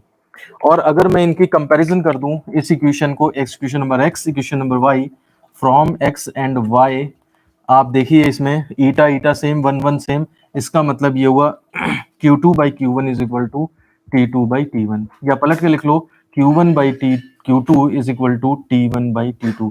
हम ये भी लिख सकते हैं, कभी कभी डायरेक्ट ये फॉर्मूला भी अप्लाई कर दिया जाता है for Carnot engine, equation number Z। तो देखिए बस कार्नोट इंजन की इफिशियंसी इतना ये फॉर्मूला आना था। ये तो हमारे पास नॉर्मल इंजन की होती है, तो सारे इंजन की है, कार्नोट की भी है जो नॉर्मल है, और ये केवल कार्नोट के लिए एफिशिएंट है, ठीक है ना। तो ये आपका फाइनल फॉर्मूला है जिसके ऊपर बहुत सारे न्यूमेरिकल बेस्ड हैं, पेपर में आते भी हैं, इंपॉर्टेंट भी हैं, और आराम से देखेंगे आप, आराम से खुद ही कर ले जाओगे, उसमें कोई हम बताने की किसी की जरूरत ही नहीं पड़ती है, इतने आसान न्यूमेरिकल होते हैं, ठीक है ना। और इसके अंदर एक नंबर का एक क्वेश्चन और बचता है, वो मैं और बता देता हूँ कि सिद्ध करो कि कार्नोट इंजन 100% एफिशिएंट नहीं होता है। समझ रहे हैं? तो कार्नोट इंजन 100% एफिशिएंट नहीं होता, तो इसके लिए आप अब ये वाला फॉर्मूला भी इस्तेमाल कर सकते हो, वो तो कर ही सकते हो, ये भी कर सकते हो कि ईटा अगर हम 1 कर लें, तो इस फॉर्मूले में अगर हम ईटा इज इक्वल टू 1 कर लें, तो देखिए 1 equal to 1 minus T2 by T1, यानी कि यहाँ से 1 1 cancel, T2 by T1 is equal to 0, और यानी कि T2 is equal to 0। T2 0 होने का मतलब है कि सिंक का टेम्परेचर कितना हो गया, सिंक का टेम्परेचर 0 केल्विन हो गया। और आप जानते हैं कि फिजिक्स बताती है हमें कि 0 केल्विन पे तो कुछ हो ही नहीं सकता है, 0 केल्विन अनअटेनेबल है, प्राप्त नहीं किया जा सकता, कि दो जो असंभव है, अतः आपका ईटा इक्वल टू 1 भी असंभव है। इसका मतलब कार्नोट इंजन 100% एफिशिएंट नहीं है। बहुत सारे लोगों के दिमाग में कंफ्यूजन होता है कि मतलब नॉर्मल इंजन जो है वो 100% एफिशिएंट नहीं होता है, और कार्नोट इंजन तो चूंकि आइडियल है इसलिए 100% एफिशिएंट ना, कार्नोट इंजन भी 100% एफिशिएंट नहीं है, क्योंकि 100% एफिशिएंसी के लिए सिंक नहीं होना चाहिए, और सिंक तो है, सिंक का ऊष्मागतिकी का द्वितीय नियम कहता है कि सिंक होना चाहिए, सिंक के बिना तो इंजन ही नहीं बनेगा। तो इसलिए अगर जहां आपने सिंक को दिया कुछ ना कुछ, तो आपका लॉस है पक्का। तो इसका मतलब लॉस है, तो फिर एफिशिएंसी 100% कैसे हो सकती है? मुझे बताइए, मेरी तरफ से कार्नोट इंजन जो है वो आपका पूरी तरह से कंप्लीट होता है। लास्ट का हिस्सा मैंने डायरेक्ट बता दिया है क्योंकि ये हमारे सिलेबस में नहीं है, लेकिन आप देखिए इतनी इंपॉर्टेंट चीज़ें हैं, सिलेबस में कैसे छोड़ी जा सकती हैं। तो न्यूमेरिकल के लिए फ़ॉर्मूला आपका ज़रूरत पड़ेगा आपको, तो इसलिए उसमें कोई दिक्कत नहीं होगी अब। कार्नोट साइकिल भी कंप्लीट हो गई है, कार्नोट इंजन भी पूरी तरह से कंप्लीट हो गया है। रेफ्रिजरेशन वाला पार्ट बचा है, हालाँकि एयर कंडीशनिंग में मैं आपको पीडीएफ भेज दूँगा, तो आप उसमें से 1 टन कितना होता है, जैसे एसी कहते हैं ना 1.5 टन का एसी 2 टन का, तो टन क्या होता है उसकी डेफिनिशन पढ़ लीजिएगा और नॉर्मल प्रोसेस पढ़ लीजिएगा कि जो उसके अंदर कंडेंसर होता है, इवेपोरेटर होता है, ये सब क्या-क्या काम करते हैं। तो उसमें आपका 5 नंबर का क्वेश्चन आराम से बन जाएगा। और अगर दिक्कत हो तो बताइएगा, तो मैं उसकी भी क्लास ले लूँगा अलग से। ठीक है ना? बहरहाल इस क्लास को मैं यहीं पे खत्म करता हूँ। धन्यवाद।